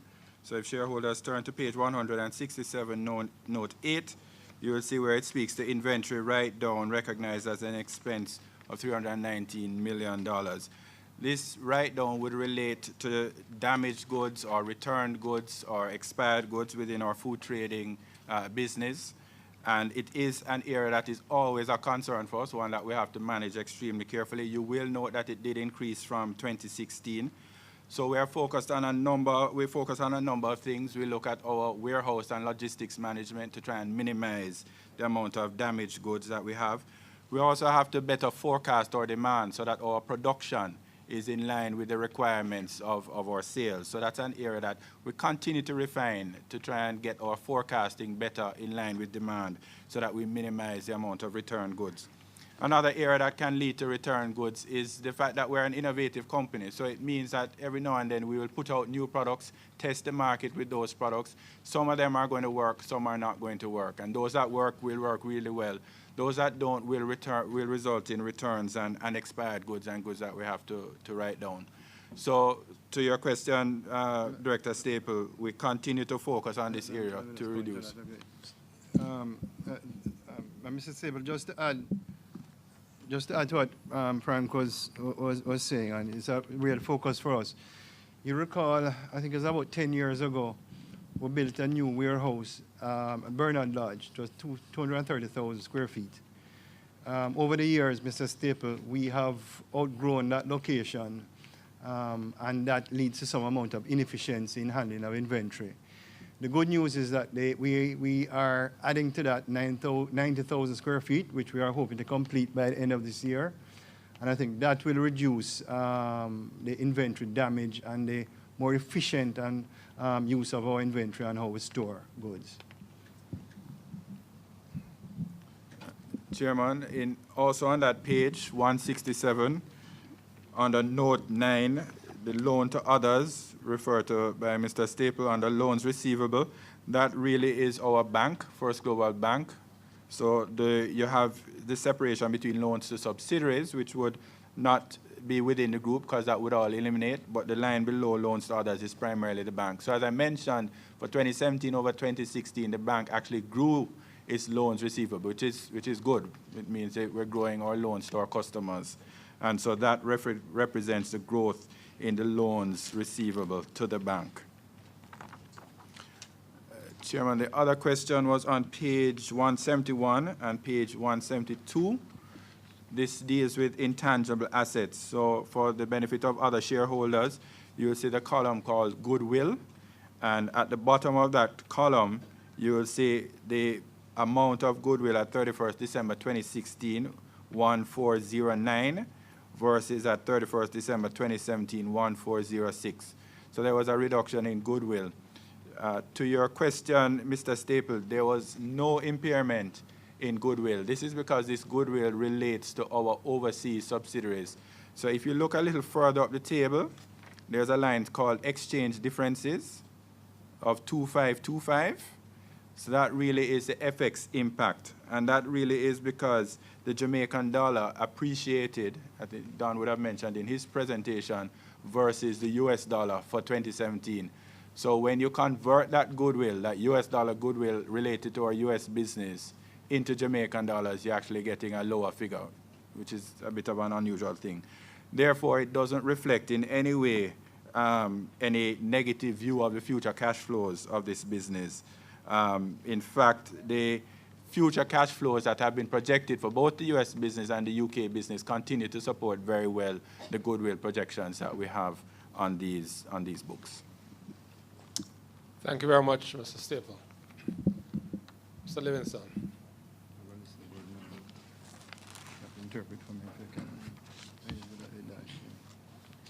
Livingston Young, you can turn to page. Try again. I think it's on now. You can turn to page 159. This is US. 159? Yeah. Note C. Financial risk. All right, it said charging base points 2017. You have profit before tax 2017. You can explain Interest to rate which. sensitivity. Follow me, sir? Yeah. Yes, go This ahead. is in US. You can explain to me this bracket between 2017 to 2016. And what's going on in the company of police in the US?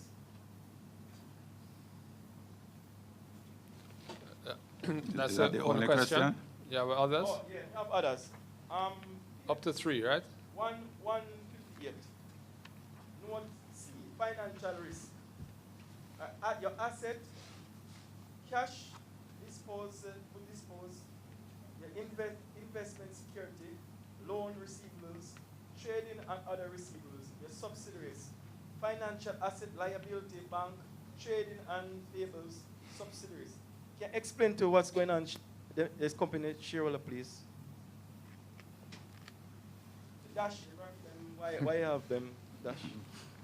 Loan receivables, trading and others, receivables, subsidiaries, Okay.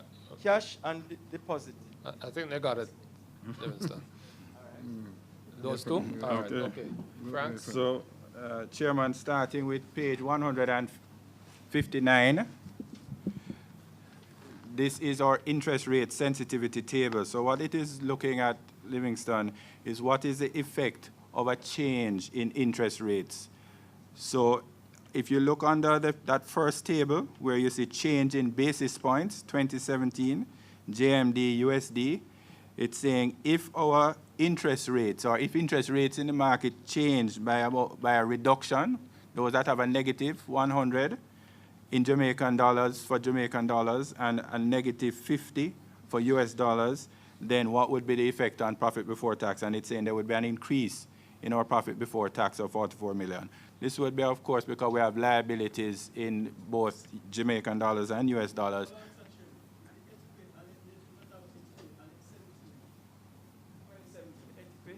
You what?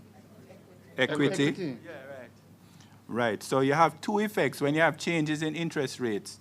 You have the effect on your profit because you have instruments that the interest rate will change, so it will actually send less of an interest expense or interest income through the P&L. But you also have the change in the value of those assets because the fair value of those assets change. Now, when the fair value of an asset changes, if interest rates go down, an asset that's earning a certain interest rate that is fixed will now be worth more. So that asset will go up. So you will see that the effect on other on components of equity, which is really other comprehensive income, will be $233 million increase. So that means your fair value gains will be going up. So there's an effect in equity and there's an effect on profit. Mr. Chairman, on the right-hand column for 2017, I see a minus sign, 100 plus a plus sign. Explain that to him, please. Right. So the first one was looking at a reduction in interest rates. So it's minus 100 basis points on your interest rates. The other one of plus is looking at an increase in interest rates. So Livingston, the idea behind this table is to give shareholders an idea of what could happen to the company if interest rates change. If interest rates either go up or interest rates go down, what is the impact on both the balance sheet and the P&L? All right. Page 158. This is also continuing to look at our interest rate risk, but what this is looking at is the mix between the timing of the maturity of our assets versus the maturity of our liabilities, or the repricing of our assets and the repricing of our liabilities. Where you see a dash, it means that we have none of that asset within that bucket. So let me take an example. You have cash and deposits. You see 202 million. Yes, cash and deposits of 202 million within 1 month. So it means that at the company level, that means GraceKennedy Company, we have 202 million in cash that reprices within a month. On the other hand, we have no investment securities that reprice within a month. And you'll always see that because investment securities, by definition, are more than 3 months.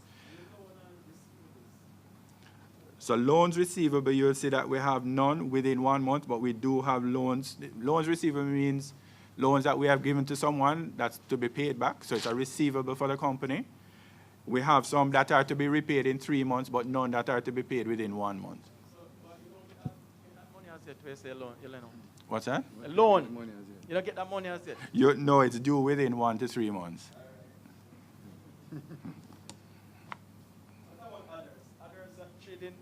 Trading and others. Explain that to me. Yeah. Right, so you have your trade receivables. So your trade receivables is when you sell goods. then you will be getting those receivables. Your other receivables could be GCT, recoverable, anything that is not a part of your core revenue, but is a receivable. Could be miscellaneous income. Those types of receivables would fall in other. And next one, subsidiaries. The subsidiaries means it's receivables, but it's receivables from your subsidiary. In the case of the company, remember that we have the main food trading company in GraceKennedy. So the subsidiaries, such as the factories, the food trading company would buy food from them, and in reverse, Hilo would buy food from GFS. So you'll always have receivables and payables between the parent company and the subsidiaries. Okay, Mr. Young. Other questions? Yes, sir.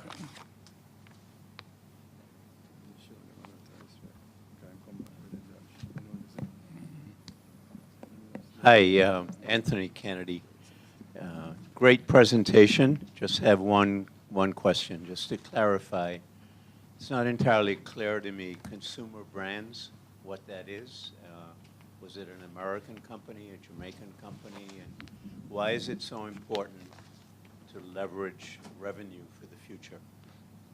I don't quite understand what consumer brands is all about. Okay, Consumer Brands is a company that represents exclusively the P&G brands in Jamaica, which I showed, and they have other brands, but P&G I think is about under 80% of the revenue. And as you know, Procter & Gamble is one of the leading marketing companies in the world. So, so it is actually doing very well here. So we bought a company that has the exclusive rights to distribute and market the P&G brands in Jamaica, and that's the primary revenue.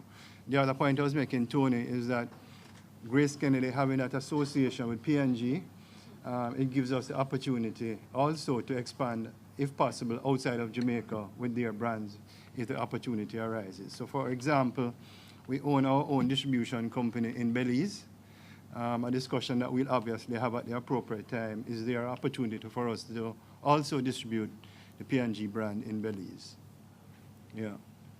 And of course, you know, my team will tell you that in terms of even just transfer of knowledge in terms of marketing, that association is very important. Thank you very much, Mr. Kennedy. Yes, sir. Mr. Webby, I just heard you say. I'm not hearing you. Can you hear me? Yeah, man, hearing you. Okay, yes, Mr. Webby, I heard you earlier. Can you introduce yourself? Oh, my name is Wayne Johnson. Yeah, Wayne.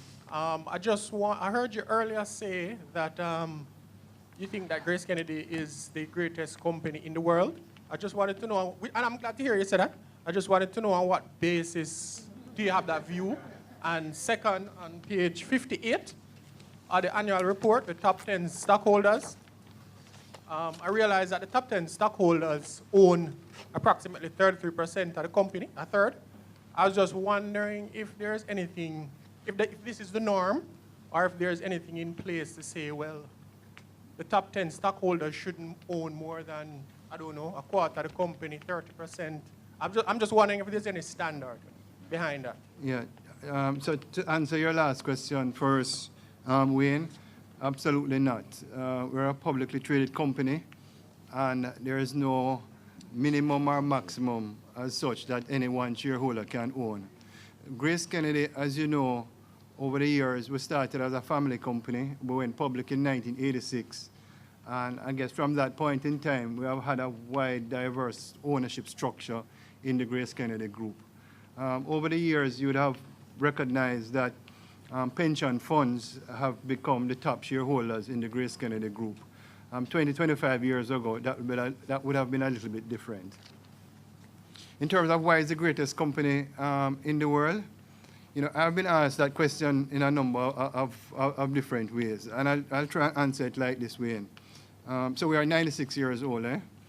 And people would always say to me, you know, how you made it to 96? There are a lot of companies before that have gone under. And I would think about it and say, boy, should I answer it from a strategic point of view, in terms of we have great products, we have great services, the Grace brand in terms of the food is the best. But on reflection, GraceKennedy is the greatest company because of the values that have been embedded in us as executives and as a nation by our founders, Mr. Kennedy, Mr. Alexander, Mr. Diaz, and Mr. Orain. And the values that we have makes us the greatest company in the world. Honesty, integrity, and trust. Our word is our bond. And using that as the foundation of we care, we have a very focused vision in terms of how we're going to take this Jamaican company to be a global consumer group. Thank you, Don. Yes, sir. And thank you very much, Mr. Johnson, for the questions. Good afternoon. My name is Lancel Bloomfield. I have 3 questions.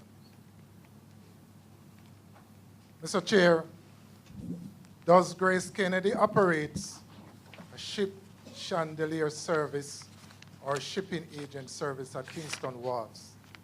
And if so, please explain some of the services and benefits of this activity.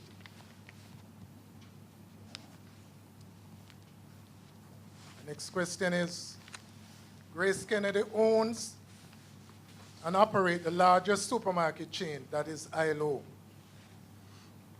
With the pending ban on single-use plastic bags, will this company consider bringing back those lovely paper shopping bags that used to exist during the 1970s? And my last question is, are you able to obtain all the carrots used in the production of your carrot juice locally? And also, are you still purchasing this crop from areas such as St. Thomas?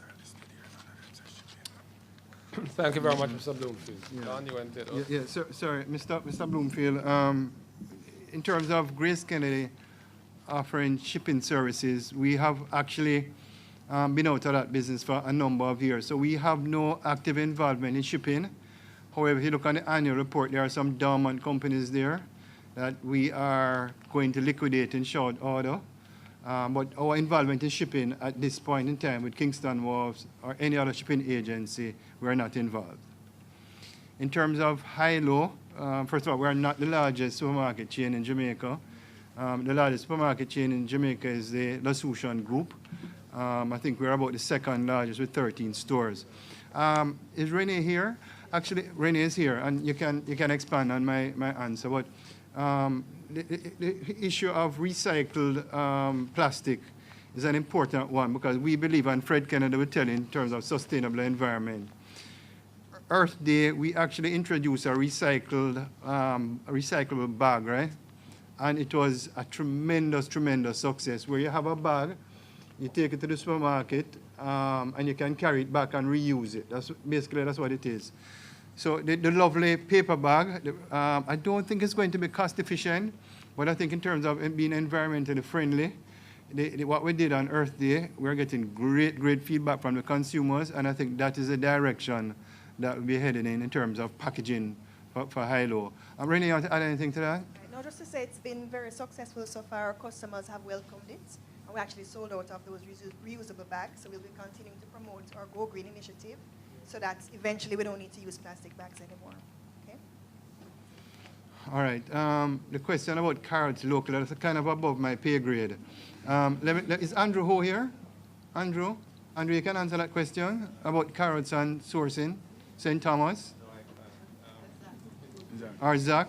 No, the factories actually got out of carrot processing several years ago. So it's been subcontracted to another local factory, but not owned by us. But obviously, they still source local carrots.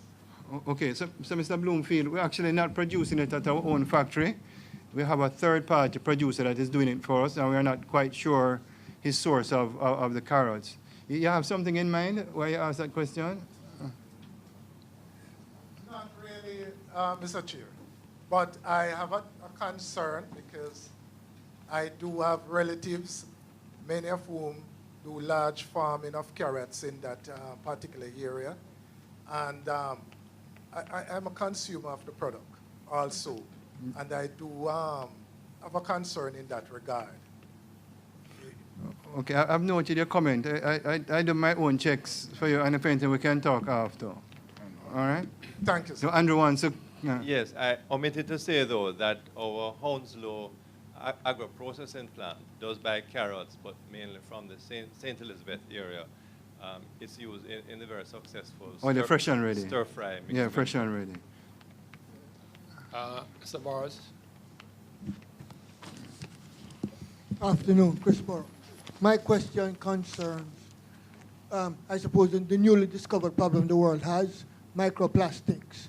Some years ago, I brought up the situation at this meeting when tropical rhythms was then destined for plastic, and thank God we did not go that way. Now, I'm curious about the other drinks. Are we going to phase out plastic and go glass? Are we looking at it? Is it a possibility? Because the world seems to have had a big earthquake on microplastics recently, and we need to know and not get left behind on this one. Thank you. So Chris and Andrea, Coy, or Zach can... yes, and tropical is doing exceptionally well in the glass, and you're correct. The plastic did not take off in any way.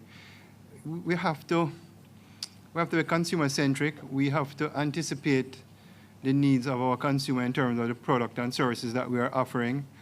Like you, I agree that microplastic is going to be in decline, and we, in our innovation lab, we are preparing for any alternative packaging that may come up outside of plastic. So to answer your question, yes, we are considering that as part of our risk mitigation of alternative packaging to plastic. Andrea, you want to add anything? Zach. Or Zach? No, Don, you're spot on. We are actually focused on being very environmentally conscious and responsible, while we also are trying to meet our consumers' needs. In terms of plastic bottle utilization now for products, we're also collaborating with other manufacturers, other brand owners of plastic bottle products to talk about setting up recycling operations for plastic bottles. Yeah, and that is important. Mr. Edison.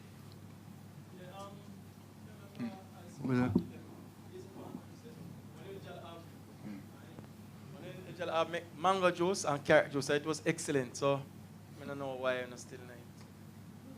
No, sorry. Just to be clear, Livy, is that we're not making it. We're not making it in our own factories, but the brand is still available. Yeah. Thanks. Yes, sir. Mr. Ellison. Mr. Edison. Arthur Ellison. I'm just thought I'd ask you, Chairman. Now that you expect the Barbican branch to resume its vibrancy with the completion or the near, now that we're nearing completion of the road repairs in the area, I just wonder if we recognize that at Barbican store, as well as the Ligany store, and when we add in the other stores in that general area, perhaps work out to be one of the most competitive food retailing areas. I just wonder if there are any competitive advantages that High-Low might be considering to both get the market share that I believe it deserves, and certainly will it be able to provide any additional benefits for our company in that general area. Yeah. Okay. I'm going to ask Renee to answer that, and I'd love to hear from you, Mr. Ellison. So one of the things you would notice with the new High-Lows, so to speak, with the exception of Barbican, for the time being, is that we have an integrated retail where we're having Western Union, First Global Bank, and the supermarket. And we believe that is a good value proposition to the consumer, where they can go to one location, conduct their financial services, and also shop at the same time. You'd also notice that the high-low stores that we are putting a number of, for want of a better term, add-ons in terms of a juice bar, a bakery, etc. And we believe that it is a competitive advantage, not to mention the service that I'm sure you get from high-low and the great prices. And of course, GK Rewards. And the GK Rewards, thanks for that reminder. That's a big one. That's a big one. Really, anything you want to? I think you touched on almost everything. I would add the high-low brand is also very competitive. We're the only supermarket with our own brand, and we do want to be known for customer experience. We want to make that a point of differentiation in the marketplace, as well as offering as many services as possible. So we want to become a one-stop shop for our consumers. Sir, Mr. Ellison, also you'd have heard me in previous AGM speak about the investment. So we have invested over the last 3 or 4 years about $8 million US upgrading the stores. Yes, so the shopping experience, so the shopping experience has improved significantly. So we upgraded Manor Park, Barbican, well, Digany was an acquisition or a new store. Montego Bay, revenue is up significantly. So, you know, Portmore. So when you're in retail and food retail, you have to reinvest in the shopping experience and ensure that the environment that your consumers and customers have is world class. Cleanliness, good service, you know, and that sort of a thing. But we believe that, that we have a good value proposition for the high-low store. I have only one regret about it, though. You say you have a juice bar. My regret is that you have to put the word juice in front of it. Thanks for that, Mr. Ellis. I note that. What would you suggest? Remove the word juice.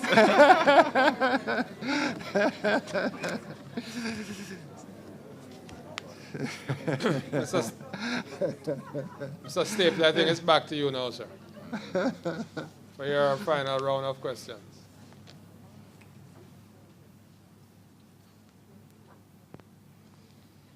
Mr. Chair. Yes, sir.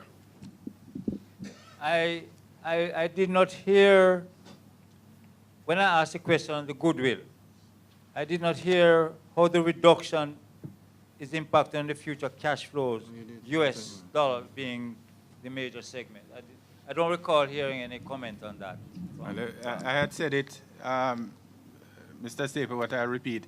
The cash flows are not in any way impacted by this reduction in goodwill. In fact, the future cash flows, both for the US business and the UK business, continue to support the goodwill balance that we have. The reduction is solely as a result of exchange rate movements. Okay. All right, Mr. Chair.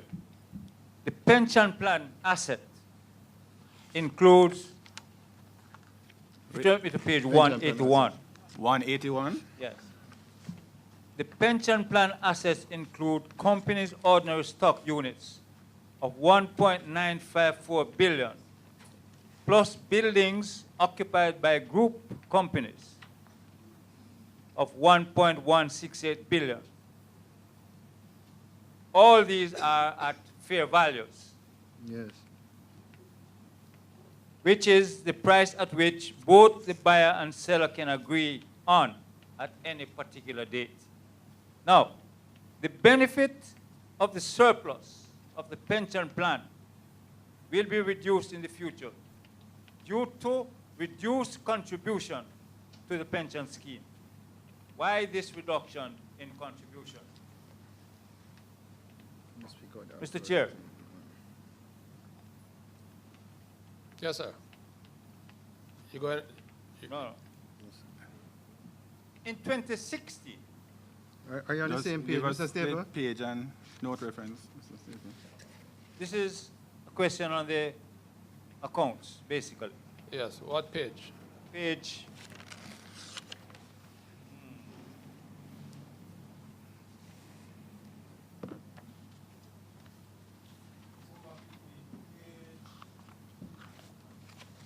$105. 106.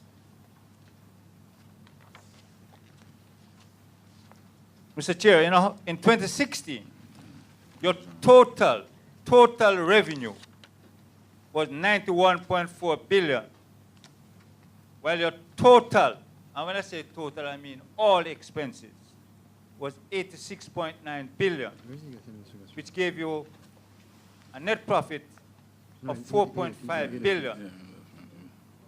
In 2017, the total revenue was 95.4 billion, and the total expenses was 90.7 billion, giving a profit of 4.7 billion. The incremental portion, that is, when you reach your target in 2017 that you had for 2016, those revenues that you earn from that period to the end of the accounting period was 3.9 billion, and the expenses for that 3.9 billion was 3.7 billion, giving you 2 million profit. Now, for every dollar that you spent in 2016, for every dollar of your revenue that you earned in 2016, 95 cents went to expense and 5 cents went to profit. In 2017, for every dollar of your revenue that you earned, 95 cents went to expense and 5 cents went to profit. The incremental dollar of revenue, you spent 94 cents out of every dollar to get a profit of 6 cents. How do you plan to change this slightly stagnant situation? The IFRIC 22, that is on page 121. The IFRIC 22 addresses foreign exchange transactions. How will this impact our group in the future?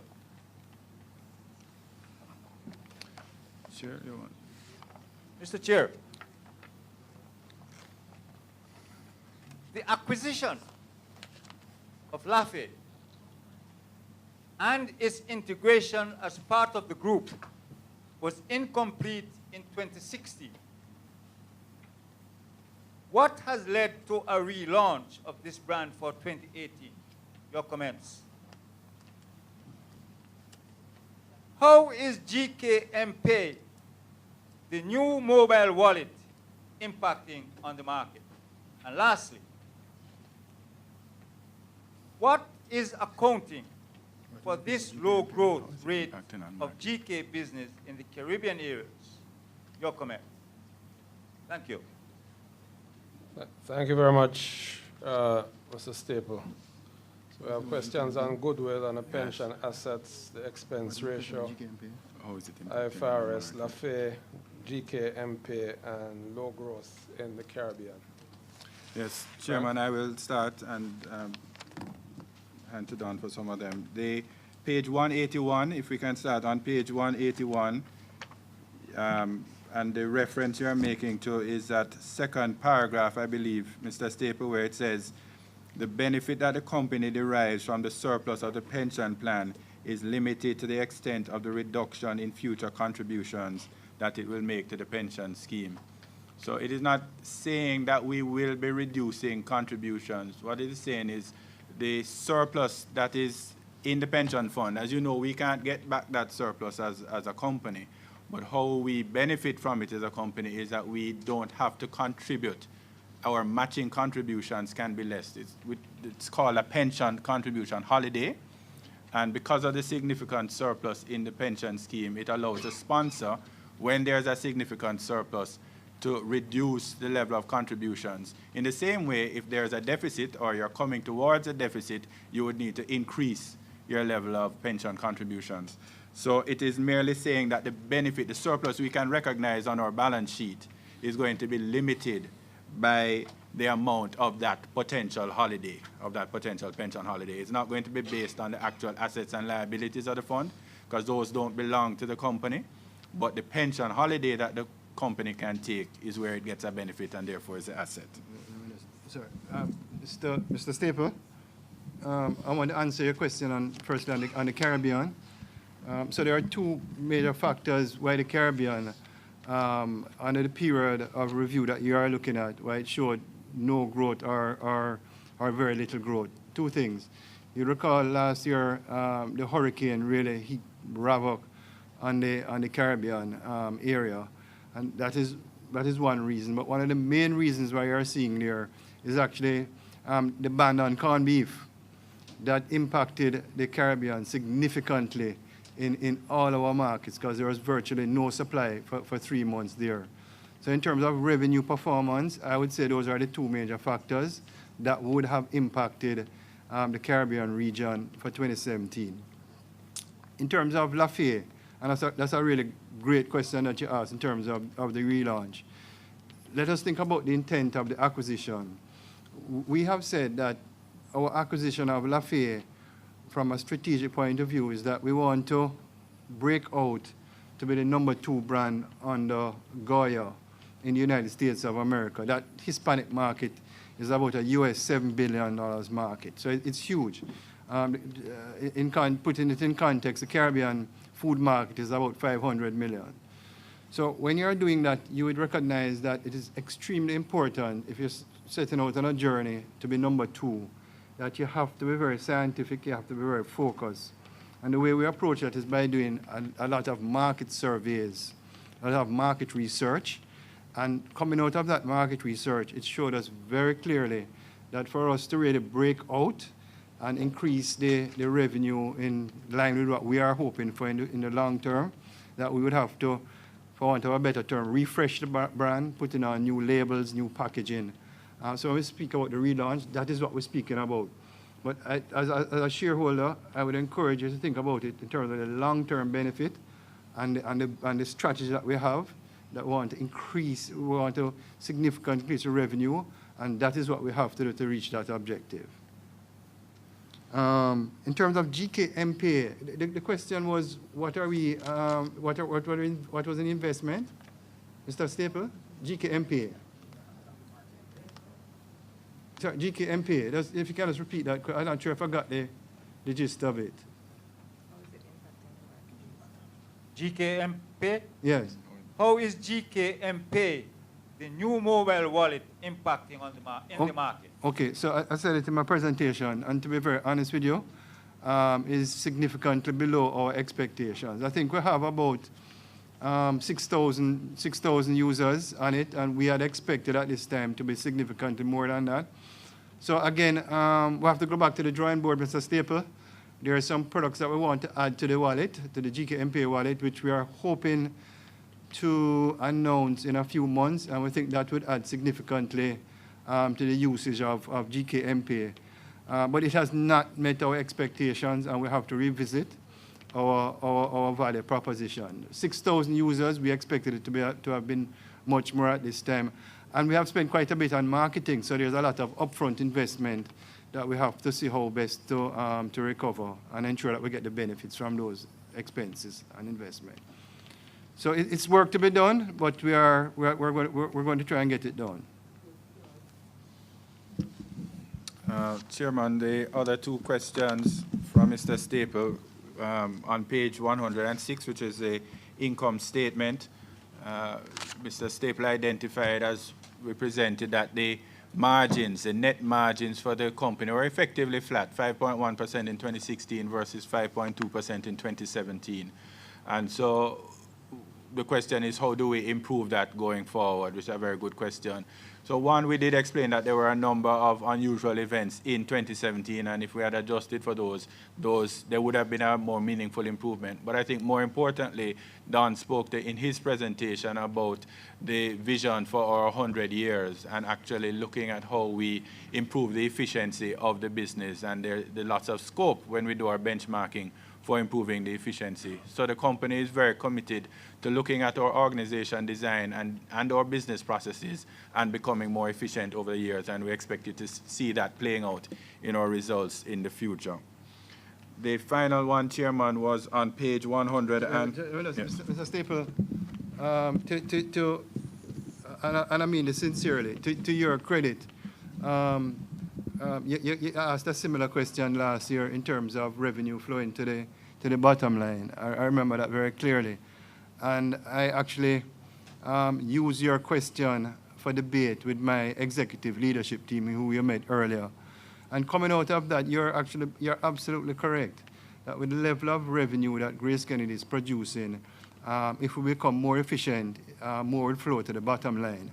And as I said in my presentation, that is a primary focus of the executive team for the rest of the year, to see how we can look at the organizational design and become more efficient, so we can get more profitability and cash flow flowing to the bottom line. But it is out of that question that we really had good debate that, we can do better. Finally, Chairman, on page 121, shareholders can turn to page 121, and the question was about IFRIC 22, which is just about the middle of the page or just below the middle of the page. So for the benefit of all, this refers to International Financial Reporting Interpretation Committee. And it's different from saying IFRS, because this is an interpretation. So this is not an actual change in a standard. It is just that the interpretation has come out to give better guidance to companies on how to interpret the standard, which is the IAS 21 standard. And what it clarifies effectively is that where you have made a payment for a good, a prepayment, and that good is to be delivered in the future, or you have received payment for a good and you are to deliver it in the future, or a service, so you have a prepayment or advance consideration, there's a question of whether or not, if this is a US or a hard currency, a foreign currency transaction, what exchange rate should you use? Should you use the exchange rate on the day you make the payment, or should you use the exchange rate on the day you receive the good or the day you deliver the good? What the interpretation clarified is that you should do it on the day that you make the payment. Now, this is consistent with how GraceKennedy has always interpreted the standard, and so we have always been applying that. So it will not have an impact because we have been interpreting the standard up to this point correctly. So it's really a clarification, and we have been in line with it from before. Mr. Staple, last question, and Mr. Young and this gentleman. Productivity per employee, as on page 4, despite increasing in 2017, still lags behind 2030. What is resulting in this continued low employee productivity? Your comments. Yeah, I think, Mr. Staple, I don't have the numbers in front of me. If I recall, 2013 for the GraceKennedy group, I think there was an unusual item adding to the profitability, a one-off. But listen, you're absolutely correct that in terms of our focus for GraceKennedy, when we speak about, as you would appreciate, Mr. Staple, when we speak about efficiency, that has a direct correlation to productivity. And that's why we speak about the business processes and improving it through technology, and that will flow through to profitability, and I can assure you those productivity numbers will increase. Mr. Young, last question, sir.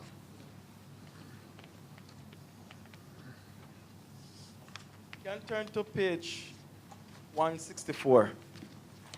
Cash and deposit. The bottom line, I don't see any CRD, but the group and the company. So for purpose, for cash flow statement, cash and cash equivalent, comprising the following. You say cash and bank and in hand, deposit, cash and overdraft, note 15. Explain to shareholders about 9 billion or million 400 440 me call it 9402 295. I have a 10 million, I don't 10.310 8 I have beneath 10.3. Yeah. And the other column 1.54600. Can explain to you as shareholder the bank overdraft, please, and cash in hand and deposit. Okay. So the cash at bank and in hand is basically the cash that we have in bank accounts. Any kind of investment that is less than 3 months, as I mentioned, if it goes over 3 months, it would be in investment securities. So where we have cash in a bank account, This is what it is. You might say that the figure is rather high. Part of that is really our remittance business, because our remittance business effectively cashes our inventory. So you constantly have cash moving in and out. So at any point in time, you'll see a high cash balance. It's not that we have a lot of surplus cash just sitting, not earning an effective interest rate. It really is that that's the inventory of the money services business, which continues to move from agent to courier back to ourselves and to be paid out. Deposits will be, again, deposits with banks or some kind of deposit instrument. And then bank overdrafts is where we borrow from the bank, not on a long-term basis, but you may have a current account which has a facility that allows you to take more out of that account than you have in it, and therefore you would go into overdraft. And that's why that's a reduction in your cash balance. Gentleman behind Mr. Kennedy, introduce yourself again, sir.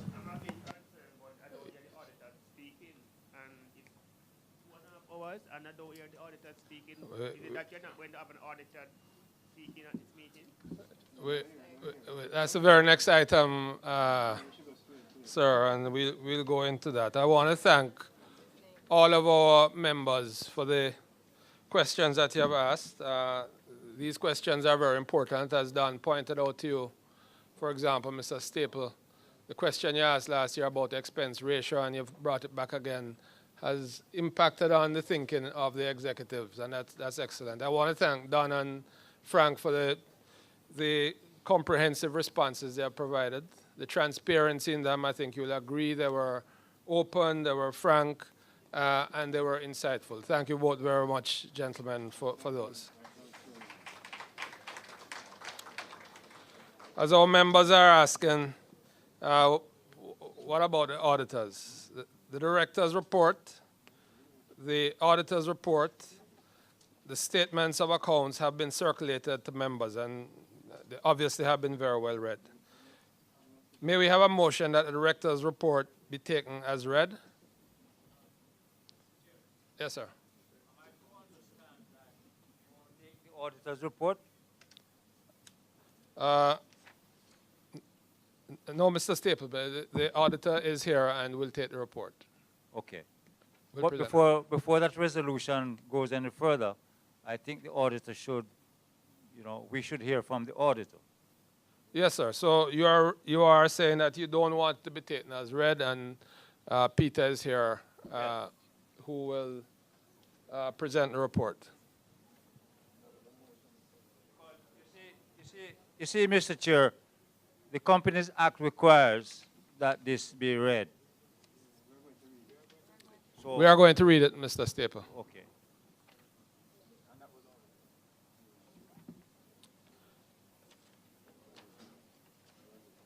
I will now ask Mr. Peter Williams of PricewaterhouseCoopers to come to read the auditor's report.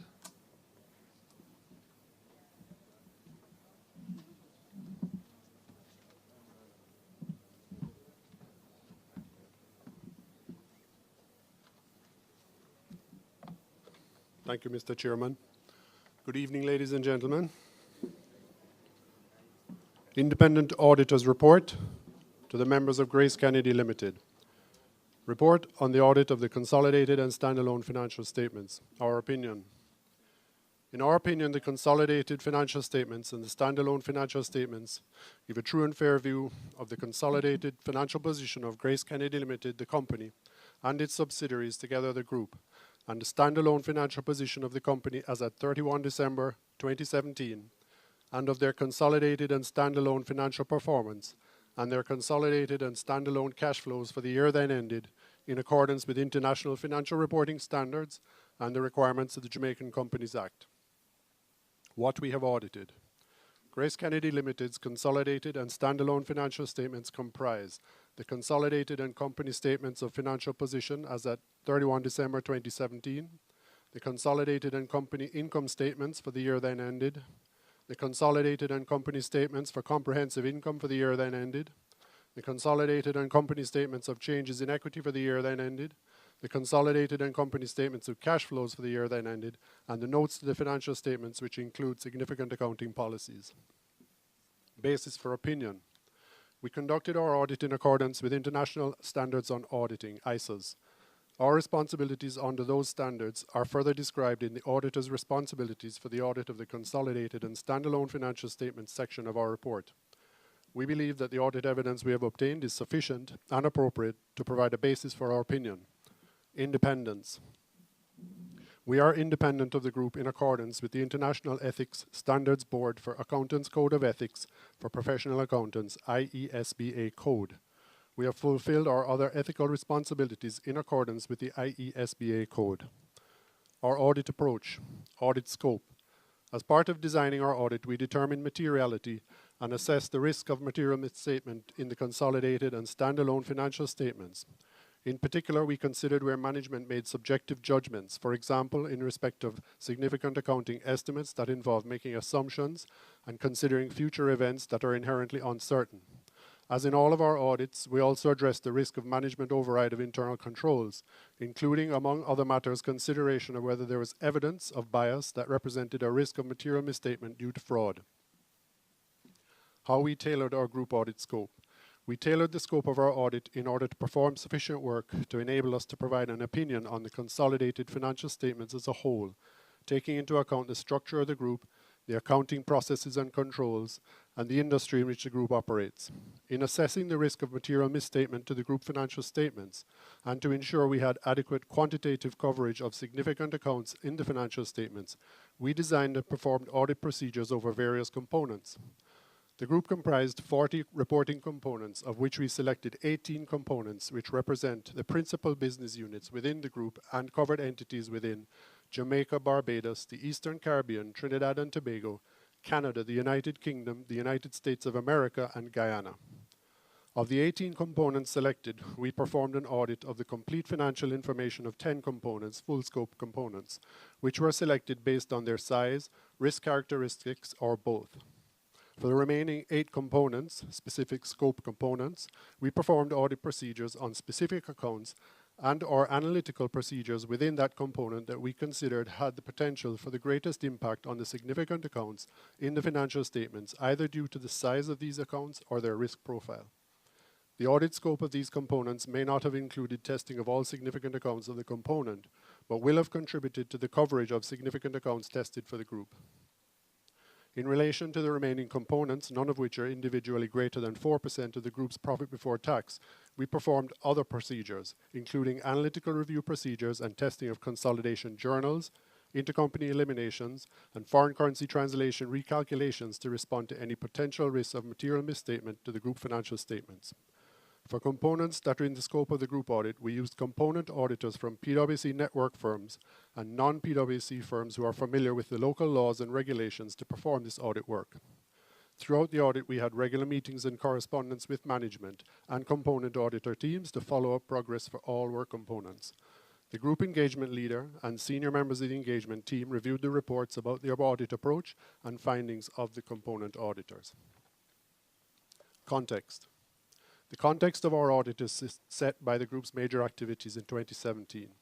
The most significant event of the last 12 months has been the acquisition of 100% of the share capital of Consumer Brands Limited, a distributor of recognized international and local third-party branded household products in Jamaica. This has therefore become a new key audit matter for our audit in 2017, given the number of significant management estimates and judgments required to account for the transaction, including valuations of acquired assets and liabilities, the impact of acquisition accounting, recognition and measurement of intangible assets identified.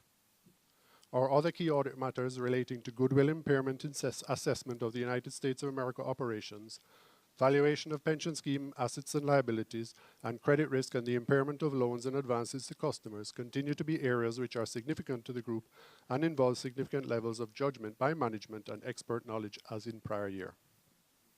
Key audit matters. Key audit matters are those matters that, in our professional judgment, were of most significance in our audit of the consolidated and standalone financial statements of the current period. These matters were addressed in the context of our audit of the consolidated and standalone financial statements as a whole, and in forming our opinion thereon, we do not provide separate opinion on these matters. Key audit matter. Accounting for Business Combinations Group, refer to notes 2B, 49, and 39 of the consolidated financial statements for disclosure of related accounting policies, judgments, and estimate and balances. On 31 August 2017, the group acquired 100% of the share capital of Consumer Brands Limited CBL. Management assessed that the acquisition qualified as a business combination, resulting in a bargain purchase gain of $418.46 million. Valuations of identifiable net assets acquired were performed as part of the purchase price allocation, which resulted in the group recognizing intangible assets in the amount of $576 million and $61 million respectively for supplier and customer relationships respectively. We focused on this area due to the significance of the bargain purchase gain and due to the nature of the business combination, whose requirements can be complex and require management to exercise judgment in determining certain estimates. The most significant is the determination of the purchase price allocation valuation, PPAV, which encompass identifying the assets and liabilities acquired and determining their fair values, determination of the bargain purchase gain, as the valuation methodology involves significant areas of judgment which are based on inputs and assumptions in the model, such as business growth rates and discount rates. Management engaged in external experts to assess the determination of the PPAV on the group's acquisition concluded during the year. How our audit addressed the key audit matter. We read the share purchase agreement and evaluated the appropriateness of the accounting for the acquisition as a business combination against management's accounting policies and required accounting standards. We discussed with management to understand and evaluate the basis for selecting assumptions. We were assisted by our valuation expert and assessed the reasonableness of the fair value conclusion derived for assets and liabilities acquired. This included evaluating the appropriateness of valuation methodologies utilized to derive the fair value of identified intangible assets and testing the reasonableness of the underlying valuation assumptions and inputs. We achieved this by corroborating the key variables, being the business growth and discount rates to historic and prospective financial, industry, and economic information, taking into consideration our knowledge of the group and its industries. Where possible, considered third-party sources to challenge future revenue estimates due to changes in the market or actions by competitors. We recalculated the bargain purchase gain, being the difference between the total net consideration paid and the fair value of the net assets acquired for mathematical accuracy. Based on the audit procedures performed, no adjustments were considered necessary. Key audit matter. Goodwill impairment for the United States of America USA Operations Group. Refer to notes 2G, 4.1, and 11 of the consolidated financial statements for the disclosures of related accounting policies, judgments, and estimate imbalances. The total carrying value of goodwill is $1.409 billion, of which $930 million relates to the USA operations. The assessment of the carrying value of goodwill involves judgment in relation to forecasting future cash flows and is sensitive to growth rates and discount rates applied to the future cash flows. The USA operations have experienced growth in revenues resulting in profits, and the business is almost fully integrated within the group. As a result, management's focus is now on achieving warehousing and logistics efficiencies. Whilst there has been a reduction compared to prior years, the USA operations continue to receive working capital assistance from the parent company, albeit in a reduced capacity, and as such it remains an area of focus. How our audit addressed the key audit matter. We tested management's assumptions used in their impairment testing model for goodwill, including the cash flow projections, discount rates, and growth rates applied. Following procedures were performed. We obtained management's discounted cash flow model, DCF, including qualitative and quantitative analyses, and obtained an understanding of the process by management to determine fair value of the reporting unit. We were assisted by our valuation experts to review the appropriateness of the assumptions and methodology used in the DCF. We tested the mathematical accuracy of the underlying calculations included in the DCF model. We agreed 31 December base year financial information to the audited results and compared current year forecast to the most recent audited results to evaluate management's ability to accurately forecast financial information. We assessed management's key assumptions by comparing them to historical results and economic and industry data where available. Sensitivity analysis was performed by looking at changes in management's revenue growth rates, gross margin, EBITDA margin, and WACC, and changes in working capital requirements. We considered subsequent events and their impact on the entity's cash flows and forecasts. We found the assumptions to be consistent in line with our expectations. Key audit matter, valuation of pension plan assets and other post-employment obligations, group and company. refer to notes 2M, 4.3, and 14 of the consolidated financial statements for disclosures of related accounting policies, judgments, and estimate and balances. The group has defined benefit pension plans with pension plan assets and other post-employment obligations which are significant in the context of the overall statement of financial position of the group and company. Pension plan assets amounted to $6.309 billion for both group and company, and other post-employment obligations amounted to $5.13 billion and $2.443 billion for the group and company respectively. We focused on this area as the valuation of the pension liabilities requires significant levels of judgment and technical expertise in choosing appropriate assumptions. A number of the key assumptions can have a material impact on the calculation of the liability, including salary increases, inflation, discount rates, and mortality rates. The pension assets include significant pension asset investments, the fair value measurement of which includes some judgment. Management uses external actuaries to assist in determining the assumptions and valuing the pension plan assets and other post-employment obligations. How our audit addressed the key audit matter.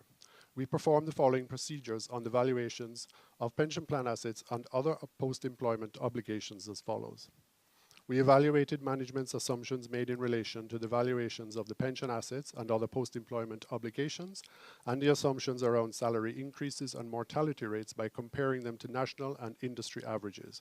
We agreed the discount and inflation rates used in the valuation of other post-employment obligations to those issued by the Institute of Chartered Accountants of Jamaica. We tested the completeness and accuracy of data extracted and supplied to the group's actuary, which is used to calculate the pension scheme surplus or deficit. We engaged our actuarial specialist and liaised with management and their actuary to understand and review the judgments made in determining key economic assumptions used in the calculation of the liability. Based on the audit evidence obtained, we determined that the data and assumptions used by management in the actuarial valuations and determination of the fair value of the pension plan assets and post-employment obligations were supported by the available audit evidence. Key audit matter: credit risk and impairment loans and receivables from customers group. Refer to Note 2H, 4.8, and 9 of the consolidated financial statements for disclosures of related accounting policies, judgments, and estimate and balances. The group has loans receivable balances disclosed in Note 9, which are significant in the context of the overall group statement of financial position, representing 21% of total assets. Included in loans receivable are loans and advances to customers amounting to $27.054 billion, of which $1.578 billion is impaired and $633.3 million is subject to an impairment charge. These loans and advances consist of mortgages, commercial and other loans to customers for which the underlying properties are pledged as collateral. Impairment is a subjective area due to the level of judgment applied by management in determining provisions. We focused on the impairment assessment as the assumptions used for estimating both the amount and timing of future cash flows are complex and involve significant judgment by management, including classification of loans as impaired. We focused on the completeness of the customer accounts that are included in the impairment assessment. Valuation of real estate property pledged as collateral. This is the most significant repayment source for impaired mortgages and impaired commercial loans. The estimation of collateral values is impacted by market trends as well as the circumstances of the specific property and involves judgment and specialized skills.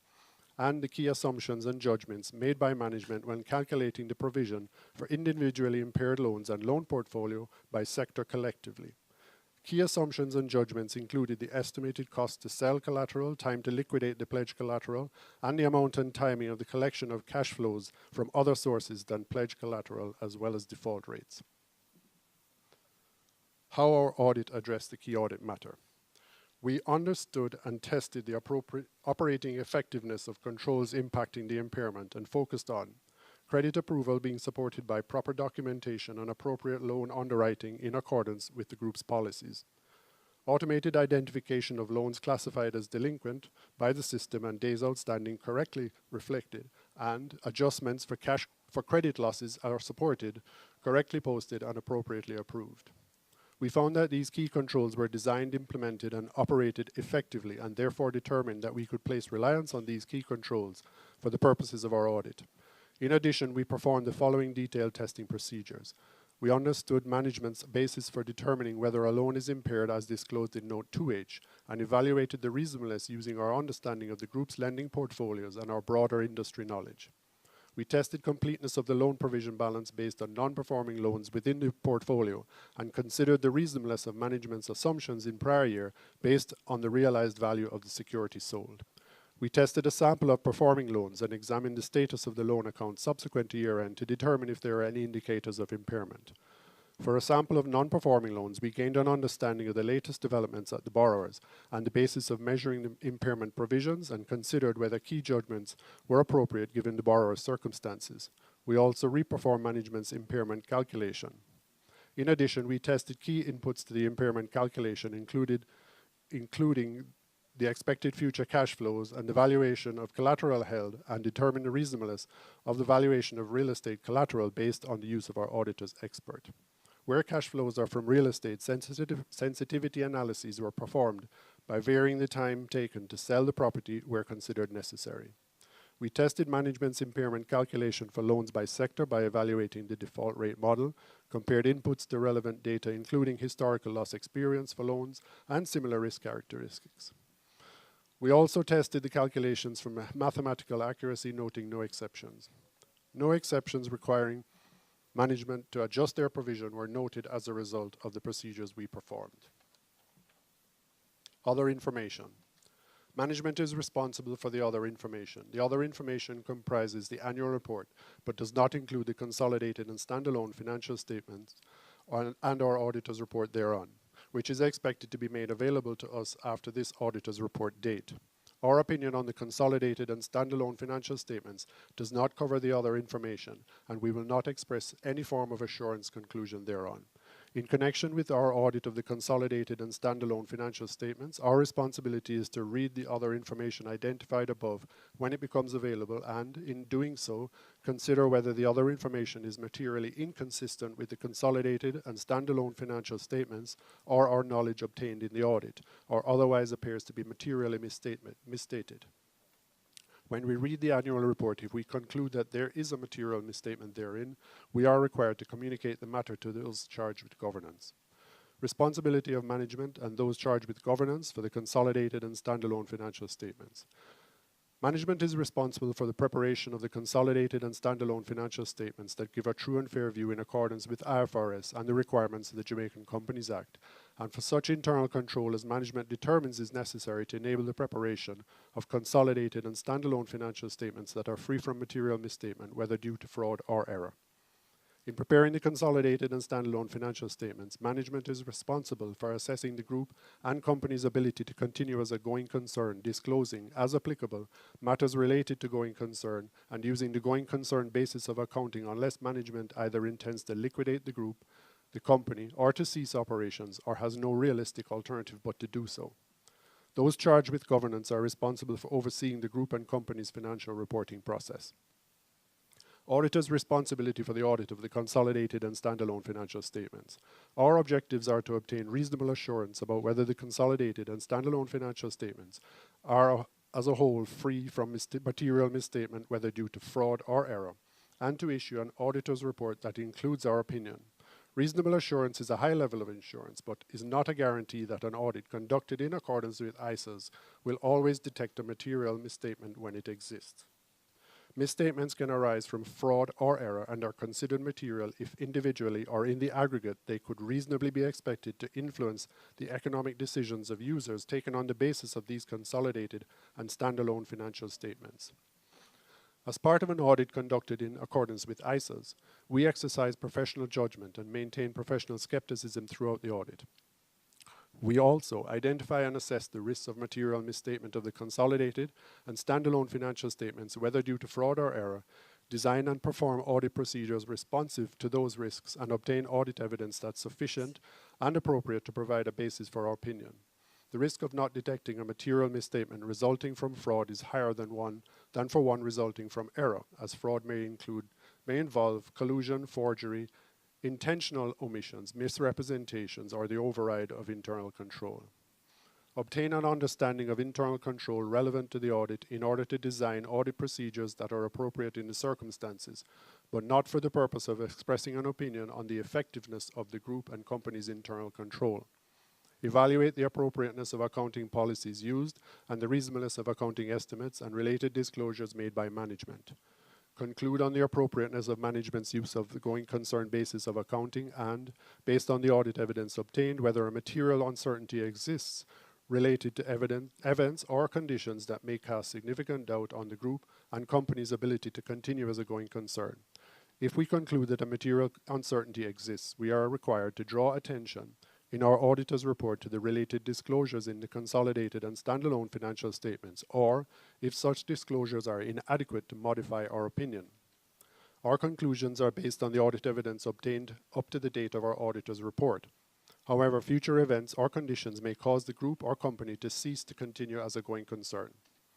Evaluate the overall presentation, structure, and content of the consolidated and standalone financial statements, including the disclosures and whether the consolidated and standalone financial statements represent the underlying transactions and events in a manner that achieves fair presentation.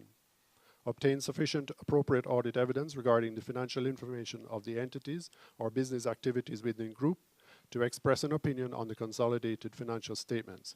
We are responsible for the direction, supervision, and performance of the group audit. We remain solely responsible for our audit opinion. We communicate with those charged with governance regarding, among other matters, the planned scope and timing of the audit and significant audit findings, including any significant deficiencies in internal control that we identify during the audit. We also provide those charged with governance with a statement that we have complied with relevant ethical requirements regarding independence and to communicate with them all relationships and other matters that may reasonably be thought to bear on our independence and, where applicable, related safeguards. From the matters communicated with those charged with governance, we determined that those matters were of most significance in the audit of the consolidated and standalone financial statements of the current period and are therefore key audit matters. We describe those matters in our auditor's report unless law or regulation precludes public disclosure about the matter or when, in extremely rare circumstances, we determine that a matter should not be communicated in our report because the adverse consequences of doing so would reasonably be expected to outweigh the public interest benefits of such communication. Report on other legal and regulatory requirements. As required by the Jamaican Companies Act, we have obtained all the information and explanations which, to the best of our knowledge and belief, were necessary for the purposes of our audit. In our opinion, proper accounting records have been kept, so far as appears from our examination of those records, and the accompanying consolidated and standalone financial statements are in agreement therewith and give the information required by the Jamaican Companies Act in the manner so required. The engagement partner on the audit resulting in this independent auditor's report is Peter Williams, signed PricewaterhouseCoopers, Chartered Accountants, 1 March 2018, Kingston, Jamaica.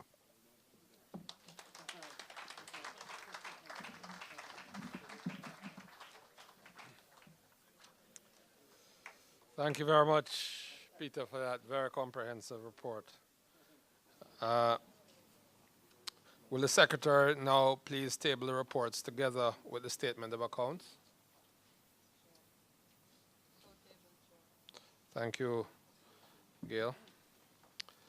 May we now have a motion that the audited group accounts for the year ended December 31st, 2017, and the report of the directors and auditors circulated with the notice convening the meeting be and are hereby adopted.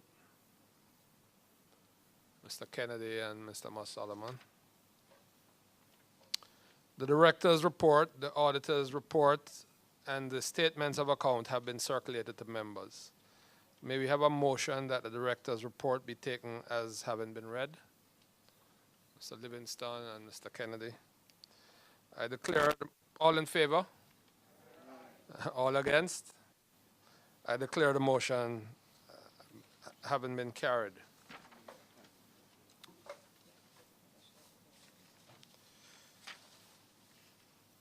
We now come to the approval of dividends. May I have a motion that, as recommended by the directors, the interim dividends paid on the 18th of May 2017, the 26th of September 2017, and the 11th of December 2017 be and are hereby declared as final, and no further dividend be paid in respect of the year under review. Mr. Bloomfield, and Mr. Young. All in favor? Any opposed? I declare the motion carried. We now move to the election of directors and a resolution for permission to re-elect en bloc. For this section, I would ask the Chair of the Corporate Governance and Nomination Committee, Mrs. Gina Phillips-Black, to take the chair for the purpose of the next resolutions, as I am one of the directors subject to re-election.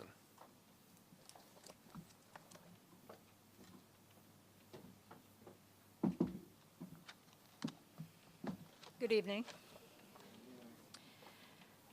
The directors retiring from office by rotation pursuant to Article 102 of the company's Articles of Incorporation are Mrs. Frank James, Everton MacDonald, and Gordon Shirley, all of whom, being eligible, offer themselves for re-election.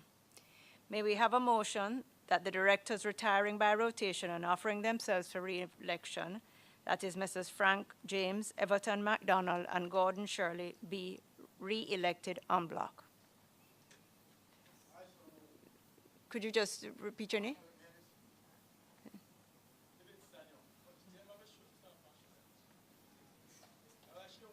Okay. May I ask those, Mr. James, Mr. MacDonald, and Mr. Shirley?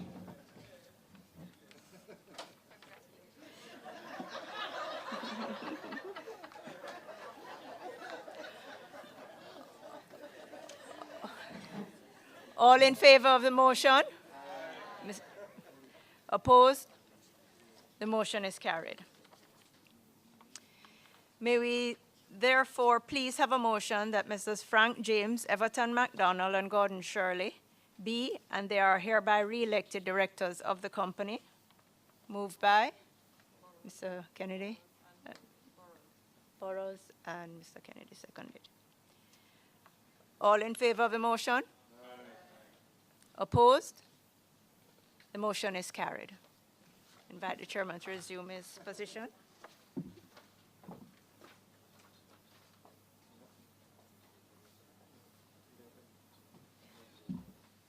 Thank you very much, Mrs. Black. May we have I now turn to the section on directors' remuneration. May we have a motion that the amount shown in the accounts of the company for the year ended 31st of December 2017 as fees of the directors for their services as directors be and is hereby approved. Mr. Burrows and Mr. Bond. All in favor? Contrary? The motion is carried. I move to the appointment of auditors. The auditors of the company, PricewaterhouseCoopers Chartered Accountants, will continue in office pursuant to Section 154 of the Companies Act.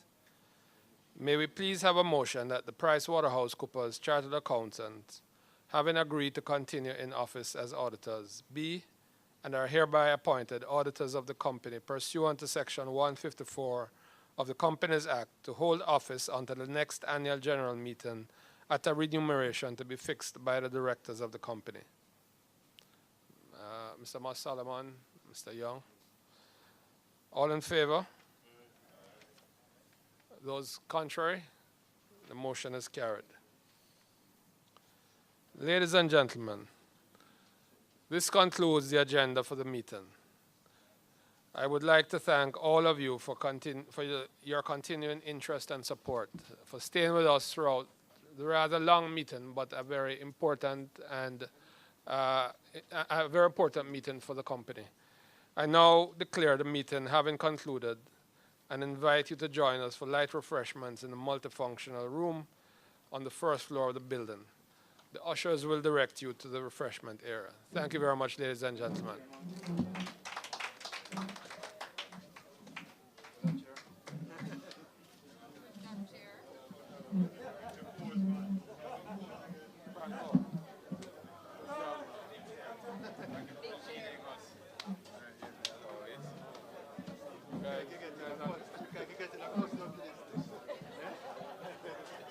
have good people working.